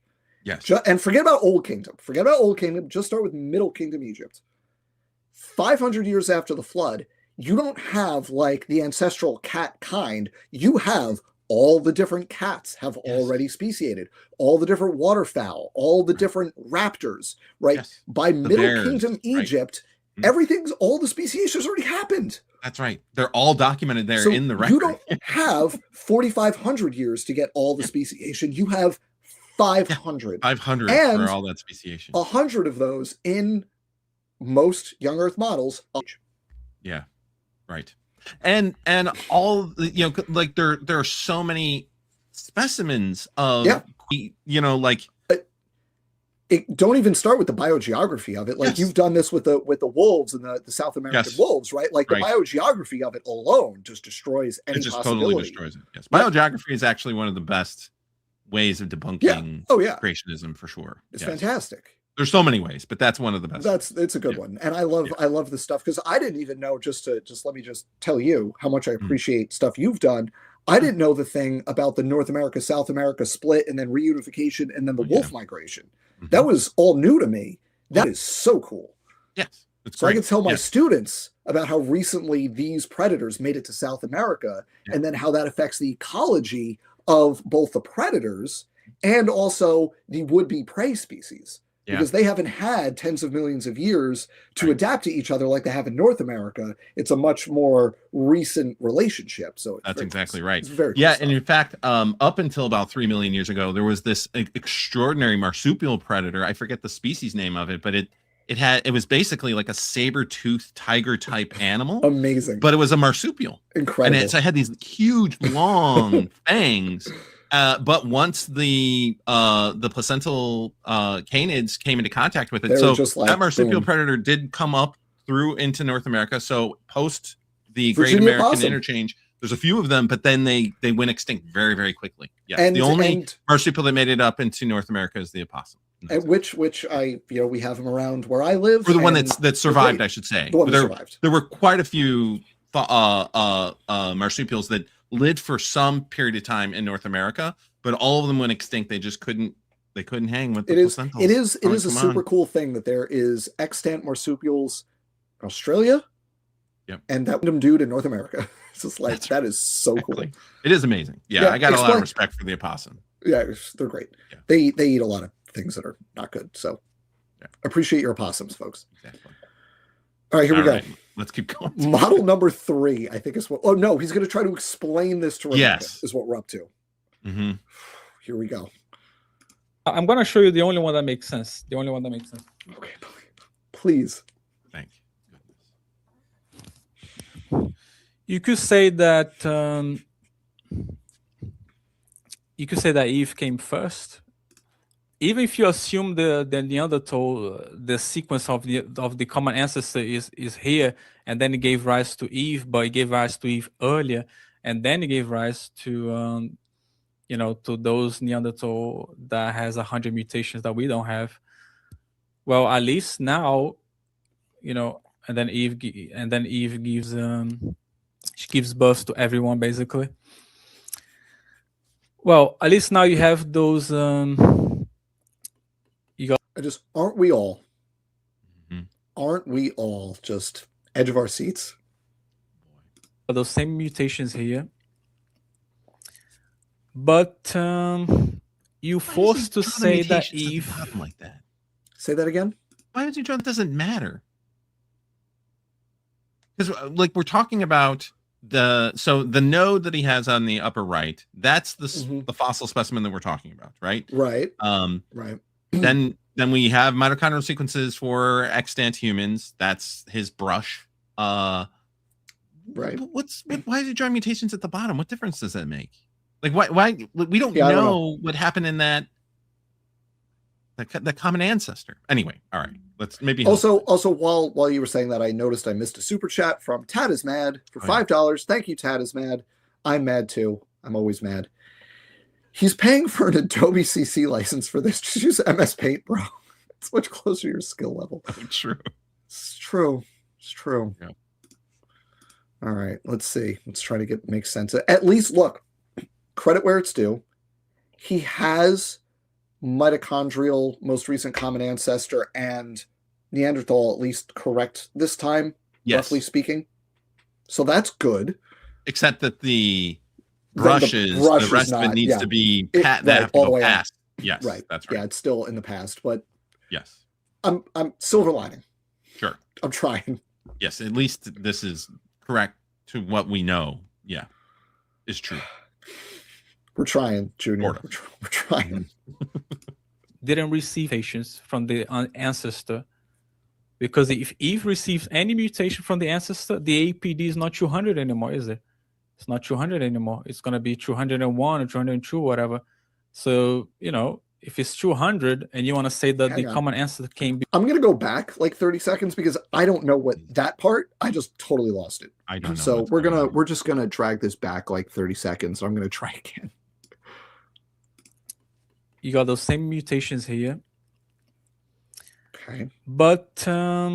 So you have a specific genotype in the ancestor. That's what he's saying. Sure. Okay, fair enough. You have a specific ancestor. Fine. You forced to say that Eve didn't receive any mutations from the ancestor, because if Eve receives any... What does that mean? I have no idea what that means. Does he think there's a canonical mitochondrial genome that has no mutations? And in fact, the fact that there's a gap between Homo sapiens and Neanderthals in that distribution means that there had to have been mutations that occurred in that lineage. Right. Yes. That were long after the most recent common ancestor for humans. Or sorry, long before. All right. He doesn't know it. Fair. Yes. Fair. Let's see. Any mutation from the ancestor, the 200 anymore, is it? It's not 200 anymore. It's going to be 201 or 202, whatever. So, if it's 200 and you want to say that the common ancestor came before Eve, and the difference between modern humans and the Neanderthals is just 100, which makes it 200, then you're forced to say that Eve didn't receive any mutations from the common ancestor, which basically means the common ancestor is just as young as Eve. So, okay, if they want to say that, because you see what I mean? Okay, I think I get this one. Yeah. Okay, all right. I don't. That made no sense to me. Either, but. So he's saying, okay, I don't think I can like put my cursor on the screen to make sense of this. So I apologize. I'm going to try to narrate my thinking. He is saying that from the node at the bottom to the Neanderthal in the top right, you have 100 mutations. And from Eve, right, the mitochondrial most recent common ancestor, to all the extant humans, the bristles of the brush, you have 100 mutations, right, in there, which means from the common ancestor at the bottom to Eve, you can have 0, because the 100 in the brush plus the 100 along the right branch, assuming none of them are the same, gets you your 200. To which it's just wrong. So you have to include the brush plus the stem that that's where the 100, it, like, assuming everything else, some of those 100 mutations, they have to occur in the stem, right? Yes, of course. Yes, of course they would. Yes, because first of all, like that's the arms of the brush need to be much longer, right? So already right. that's one problem here, yeah. right? They have to go all the way up and past the point that we're talking about. That's on the right side, but the fact that you, of course, you can accumulate mutations in the stem. It doesn't, and it only makes sense. Yes, because the variation within the brush is so narrow. So some of those mutations had to have been within the stem. That's what the data shows. But he's saying like that's impossible. Like that all these 100 mutations would have had to have happened after mitochondrial Eve. Yes. But that's stupid. Because he's talking about variation between Homo sapiens and Neanderthals. And in this figure, the branch between the bottom node and Eve, the root of the brush, if you will, that is still a separate lineage from the Neanderthals. So any mutations there will theoretically be unique to the Homo sapiens. So why can't any mutations happen there, Junior? Yes. Like, of course they can. Yes, and they did. They had to have, because like we see this gap between the genomes of Neanderthals and Homo sapiens. That's the only way to explain that gap. I mean, there had to have been at least that separation of the lineage, and there's no reason why we couldn't have the mitochondrial Eve for Homo sapiens to be more recent than the ancestor for Neanderthals and Homo sapiens. Like, of course, and of course there were mutations that got introduced during that time for that lineage that went from Homo sapiens. Obviously, Homo sapiens. Yes, like, I don't understand. To be clear, this is actually the most reasonable of all the stuff he showed. This is the most reasonable of like the consensus position. You have a common ancestor, and then it diverges, and the Neanderthals are over here, and the Homo sapiens are over here, and somewhere in that Homo sapiens branch, you have your mitochondrial most recent common ancestor. So like, okay, but he doesn't seem to understand what that means in terms of which parts of each branch are shared versus separate. Right. It doesn't address the actual argument that I was making and the problem for young Earth creationism. Right. The brush, that variability is like if you take Parsons data, that says that that's going to be 6,500 years old. Right. Now, the way he's drawn this is completely wrong, but you still have to take into account the entire tree. So if you take that into account, it has to be a lot longer than 6,500 years. Yeah, and he's correctly, at least, again, let's, I feel like I'm doing the drill tweet. You do not, under any circumstances, have to give credit, but let's credit where it's due. He's at least stating the number, right? You have approximately 100 mutations, divergence within Homo sapiens, and you have an additional at least 100 with the Neanderthals. He's just not jumping to the obvious next step, which is you don't have enough time if the 100 within Homo sapiens just barely fits. That's the thing. You don't have enough time for double that. Yes, the way he's drawn mitochondrial Eve here, that if that's going to be 6,500 years, you still have to account for the entire thing. And this is the only tree that he's drawn that is at least somewhat close to the existing sequence information that we have. Yeah. And that's already been presented. It still isn't exact, as we've been pointing out, but it's at least sort of close. Tree. And he's making our case by saying, okay, from the bottom of the brush to the tips of the brush is 6,500 years. Right. And he's creating a straw man. He's saying that, like, so we can only, so the mutations for mitochondrial Eve to today, that's 100 mutations. And that from whatever common ancestor for Homo sapiens to Neanderthals to this Neanderthal fossil, that had to be 100 mutations. But that gap between mitochondrial Eve and then the common ancestor for Neanderthals and Homo sapiens, well, they're not accounting for that, but we are accounting for that. Of course we're accounting for that. Specifically, yeah. Right. So it's just a straw man. Yeah. And also part of the problem is creationists chronically do not understand what a most recent common ancestor is. Yeah. They don't understand that it's a member of a population, not a single individual that existed on their own as the first member of a species. That's right. Like, that is a chronic misunderstanding and or misrepresentation, depending on which creationist you're talking about. Of course. And that's part of the problem here. Yeah. Yep.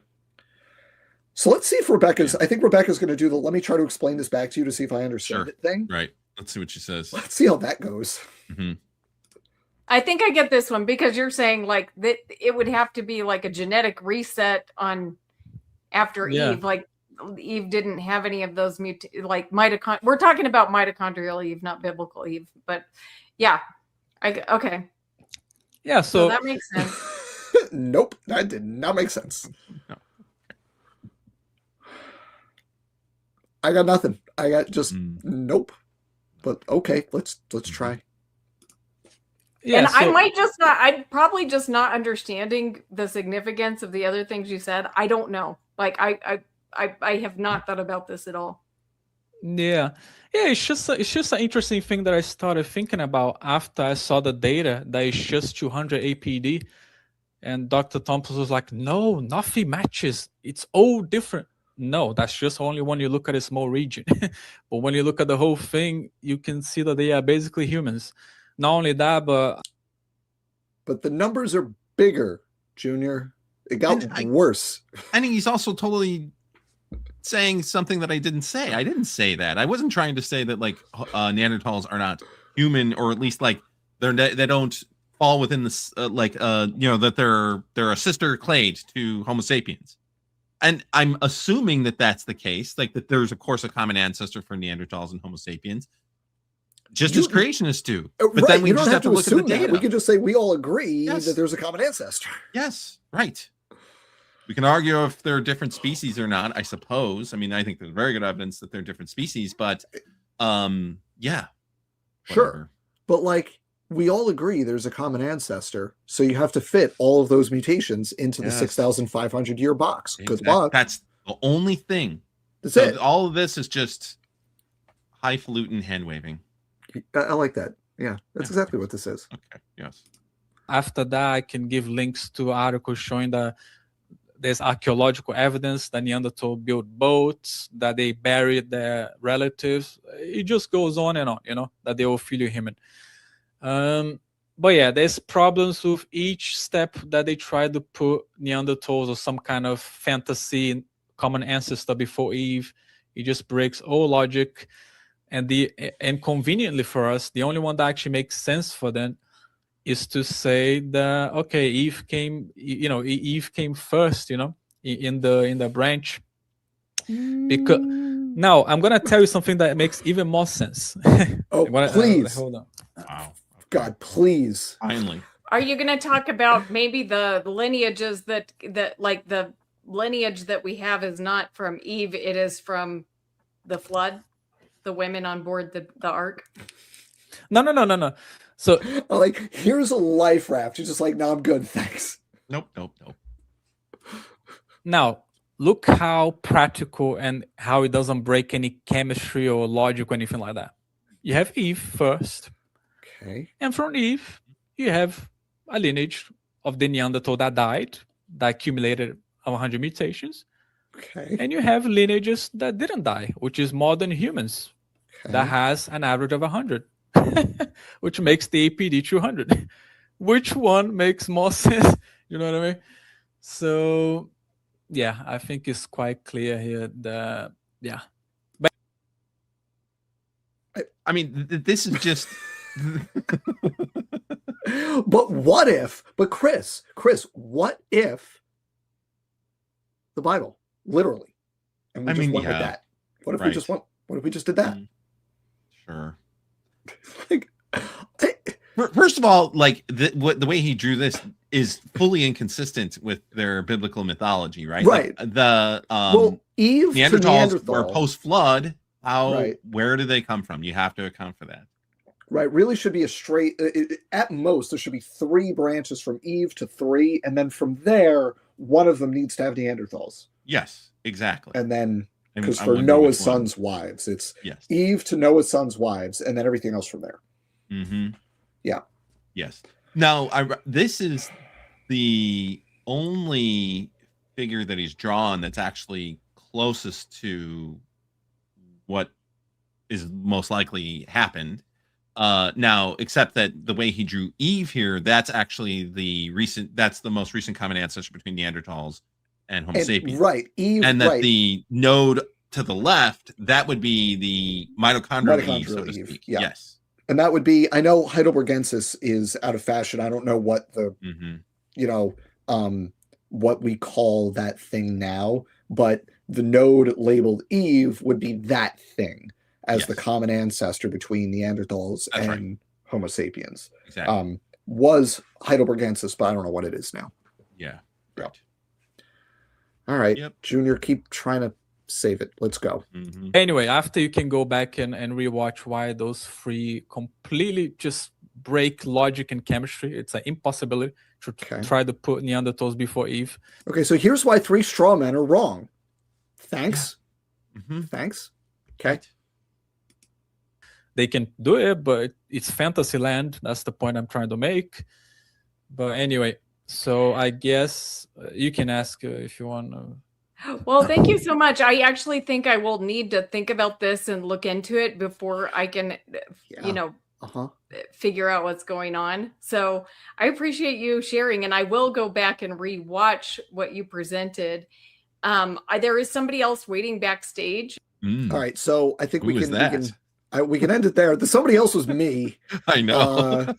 And if you want to go back like a month, you can find that on my channel. So I think, Chris, we can end it there. We're done with Jr Silva trying to what? That's brutal. But I mean, that's typical for creationists. Yeah, I know. It's just as a highfalutin hand waving. I mean, it really is.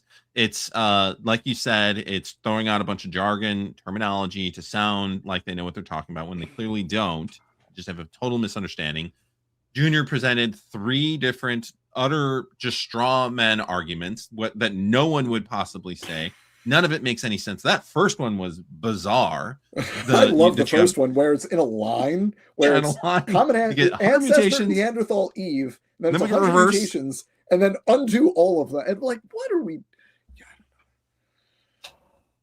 That was brutal. That was harder to watch than the first time. Because the first time was just jaw on the floor of like, what is happening here, without actually having to try to parse it, but trying to make sense of it. I feel like I understand it a little bit more now, what he was trying to say, but now I also see that it was all garbage, and I feel worse for it. Yeah, there's nothing. I gotta highlight the super chat from Tracer317 for $5. Thank you. It was very kind of you. Yeah. I don't know if I should be paying you for melting my brain, but that's what I'm doing. Right. Yeah, we should be paying the audience, honestly. You should. Yeah. I don't know how you all subjected yourselves to that. Yeah, that's brutal. Chris, thank you for sharing this experience with me. I mean, yeah, we did it in real time. Now we've done it again. This is it almost feels like you know how people go and watch the really bad movies at the movie theater. Yeah, you know, like The Room, right? Yeah, that's you're gonna like, oh, they're showing The Room. Yes, Let's go make a thing out of showing The Room. We're all gonna come together and do this. We're gonna go this show was The Room. not nearly as pleasant as that kind of experience. Other than being here with you and joking about it, but I feel sick now. Like having to see that. It just here's two people who are utterly convinced that data that disproves everything they're saying 100% proves everything they're saying. That's right. I know. It's just delusional. It's utter delusion. I don't. And then to like what Junior was doing was really reprehensible, to pretend that the data disproves the like anything that on our side would say the way that it has to work. But I mean, and the way you talk about it's so great that like you don't even have to make evolutionary assumptions here. This is just straight up math and genetics. Like it's just that, you know, that's the only thing. Like maybe we can argue back and forth about whether we should use pedigree estimates of mutation rates versus phylogenetic rates. Obviously, we should use phylogenetic rates if we're talking about this long distance, and the pedigree rates have all their problems. But even if we take your case of the pedigree rates, it still messes up your entire model. It's the whole thing, and you can walk through this, and you've done this, I've done this, and somebody it always ends up at a "that's not my wallet" meme. And somebody a few years ago actually made that meme, and I've since lost it, and it pains me that I've lost it, but it was me and standing for truth, and it was like, but it was a single generation pedigree, so they included somatic mutations, so the mutation rate was higher than it should have been, and you can't extrapolate it backwards. Yep, sounds right. Therefore, the mitochondrial most recent common ancestor is more distant than 6,500. That's not my wallet. Like, and it's always, and you're getting a lot of practice at this of like, that's true. We agree that this is a thing that happened. Yes. We agree that we could observe this thing, and the dog breeds thing is a perfect example of this. Yes. And it's like every step we agree on this. We agree on this. We agree that this happened. We just watched that happen. Therefore, it was like, nope. Yeah. Like, I build my arguments and presentations when I meet with any creationists, including Rebecca, in that way. Because I know that that's an effective way of just illustrating. I am going to dog walk you, so to speak, to a point where you're going to have to deny it. That's why Rebecca is now denying every single thing. Like she won't agree to any single thing. Worse. She's now like natural selection. Yes. I'm not going to agree to that. Dogs are all related? No, I'm not going to agree to that. Well, are you kidding? You know what I think, though? I actually think, and this gets to one of my things with ICR, Randy Galuza, and the continuous environmental tracking thing, where this is going to blow people's minds, where I agree with them. Because Randy Galuza's argument is you cannot, as a creationist, as a young earth creationist, you cannot even crack the door to mutation and natural selection as a mechanism that occurs. Because once you do that, that's going to start, that snowball is tumbling down the hill, and it's going to pick up steam, and you're just opening the door. Once you do that, all of evolution is now in play. Yes, and that is actually a more correct and honest position than most other creationists who say, I can accept speciation, adaptation, microevolution, but not macroevolutions. Right. You know, anything above at whatever. These artificial borders between kinds that no one can describe. Putting aside the fact that speciation, by definition, is macroevolution, putting that aside, right? Like the creationists who try to draw a distinction there are worse at understanding evolution than Randy Galuza, who says that natural selection is fake, because he correctly says, if you permit mutation and selection to operate, there's no barrier and you have to accept all of it. And he is correct about that. Yeah, I agree. And that's one of the reasons why I've dug so deeply into the canids and trying to dig up these wonderful papers. Like I've learned so much about this amazing group and how varied it is. Like when they say, oh, there's just the dog kind, they're all the same. They're not. Nope. Not at all. There is extraordinary variability that we see within any kind, which means that had to evolve. It had to It evolve. had to evolve. They have to accept speciation, de novo gene synthesis, novel adaptive phenotypes, all that stuff. You necessarily have to accept that stuff. Yep. And I think that's where Rebecca is at right now, that she's denying that adaptation exists at all, which was what her live stream was on Monday. Yep. Because if you accept it, then you open the door to everything. Of course. Which is true, because there is no barrier between micro and macro. She sees that, which is why, like, oh no, adaptation doesn't even exist. Yeah.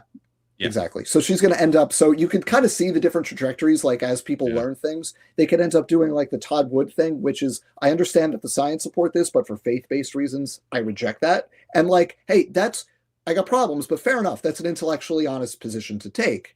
Or you could go the ICR route and say, if I accept A and B, I'm on the hook for the whole alphabet. Therefore, A and B doesn't even happen. Yeah. Fair enough. Okay, but that's silly. Right. Yeah. Nestling has a point. Yep. Yeah. How many bears were on the ark? I know. Well, there had to be at least 8, because there's 8 different species. But then you also have to account for all the extinct ones. The extinct ones, which there's quite a few of those. So it's a lot more than that. It's a lot more than that. That ark is going to be real crowded with all those dogs and bears. All those dogs and bears, and they're going to eat everything else because they got to eat. The 400 different breeds of dogs. The 400 breeds of dogs, and all the cats and all the bears, all of whom are carnivores, are going to have to eat all of the other things on the ark. Yep. It's rough out there. Oh, man. Chris, thank you for sharing this with me. Sure. No, thank you for sharing this experience. Thanks for inviting me on. I'm glad that we did this. Happy to do this again. I enjoy doing this. This is fun. And I also think that it's productive to do this, honestly, because debating them can be good, but it can be frustrating in some ways. And sometimes it can backfire if you like make a flub or a mistake or whatever. And it's also can be sort of fruitless. I still do it, and I'm going back and forth on like, should I invest more of my time into making like specific scientific communication content? And like I've landed on someone who knows what's going on has to be in the room. Like someone has to be in the room. And now the difference is, like, I've landed on someone has to be in the room, to make them look stupid. Yes, that's the point. Yes. Like, because I'm not convincing them. Yeah. But if I can make the audience see them in a certain light, then that's mission accomplished. Especially since what you've been emphasizing lately on a lot of your videos. I encourage everyone who's watching, if they've gotten to this point, they probably have already seen them. But you've been making the point if you're here. Yes, if you're here and you're at 2 hours in, you definitely have seen these other videos. Going on. But the point that you've been making is that this is part of a larger project, and that project is very serious right now. That like we have creeping fascism happening in this country. That there's a Christian nationalist project, and part of it is this stupid thing, right? Stupid thing. Yes, but and it's because they need to embrace the fundamentalist interpretation of the Bible. I don't quite understand why they have to do it, but this is part of their core belief. So this is, but it's been a long-standing thing for over 100 years in the United States. This has been part of the argument for Christian nationalism. And I want to direct people. First of all, I have like a list of like 30 books that go through, kind of tie all these things together. And if I try to like draw it all out, it looks like the red yarn meme. But a really good book on this that kind of puts these two things together is called Jesus and John Wayne. That's basically a look at the kind of evangelical and conservative political project starting in the mid 20th century and moving forward. And for people who are familiar with the broader kind of creationist sphere, you're going to recognize some of the names in that book. And it's a lot of it comes out of the actually Brown versus Board of Ed and desegregation of schools, and like, okay, we lost that fight. What's our next thing? And like abortion, creationism, like those became the thing that we could use as a culturally kind of signifier issue, as an in-group, out-group issue. And it's all part of the same political project. So for the people in my comments, trust me, I see you, who have been saying, you know, I don't really like Dan getting all political. I wish you would just stick to the science. I say to you, it's all political. It's all we do here is politics. Right. Just some of it happens to also involve really cool science, but it's all politics. Right. And it's and Darren, this is the reason why they're doing it. Yes. It all traces back to white supremacy. Yes, exactly. It's specifically white Christian nationalism. Like the black evangelicals are not invited to the party. Okay. It is white Christian nationalism is what we're talking about here. So it all goes back part to of their that. theology, the cursed lineage of Noah. Oh, I missed a super chat. Hang on, I missed a super chat here. Oh, sure. Oh, here we go. Sorry, Tad is mad. I apologize to you. None of this explains God's perfect creature, the hagfish. Beautiful hagfish. The beautiful, perfectly adapted for its ectoparasitic niche, the hagfish. The outgroup. Mm-hmm. Yep. All right. All right, man. Let's call it a night. Chris, what do This you is have good. You got anything fun coming up that you're planning? Oh man, I don't want to say that I've got anything planned, but I do. I've got so one thing that I've been working on is going into a deeper dive on the canids. So, but making short segments, like 10, 15 minutes. The algorithm loves those. The algorithm loves an 8 to 12 minute. You know? Yes, that's right. That's kind of what I'm shooting for. That short form that can be easily digested, but it would be a series just digging into the canids and maybe covering a paper or just talking about one aspect of why canid, what we understand about the canids today, what fossil canids, how it just basically debunks creationism. Sure does. I love it. Yes. I love it, folks. That's one thing I've been thinking. Folks, you may have to refresh because I added it during the stream, but Chris's channel is linked right at the top of the description. You should click that and hit subscribe like right now. Do not walk, run. Click it and hit subscribe. Thank you. Chris does really cool stuff. And you'll see him on Examining Origins at some point in the future, I'm sure. Of course you will. Because I wish I could quit you. Because the flesh is weak.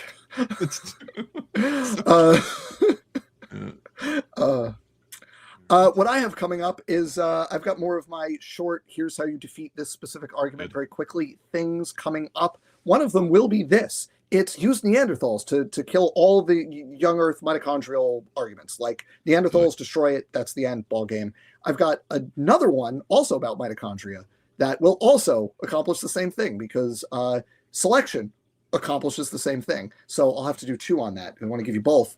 And I've got irreducible complexity. I've mostly written that one out.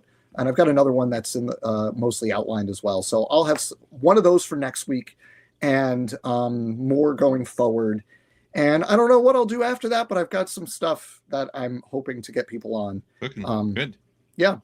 One of my keep up the work. I appreciate it. I think it's great. I watch every single one. I appreciate that. And, you know, I'm, as people have gathered from my recent content, is like, I'm out of patience. Like the fascists are coming, like pick a side and, you know, do what you can do. So here we are. And one of my aspirational guests, I want to get Jr Silva on. I don't think he's going to go for it though. But I want it. I want it to happen. Oh man. I want it. All right. Let's open an invitation. Jr, email me. Reach out. creationistschannel@gmail.com. Do it.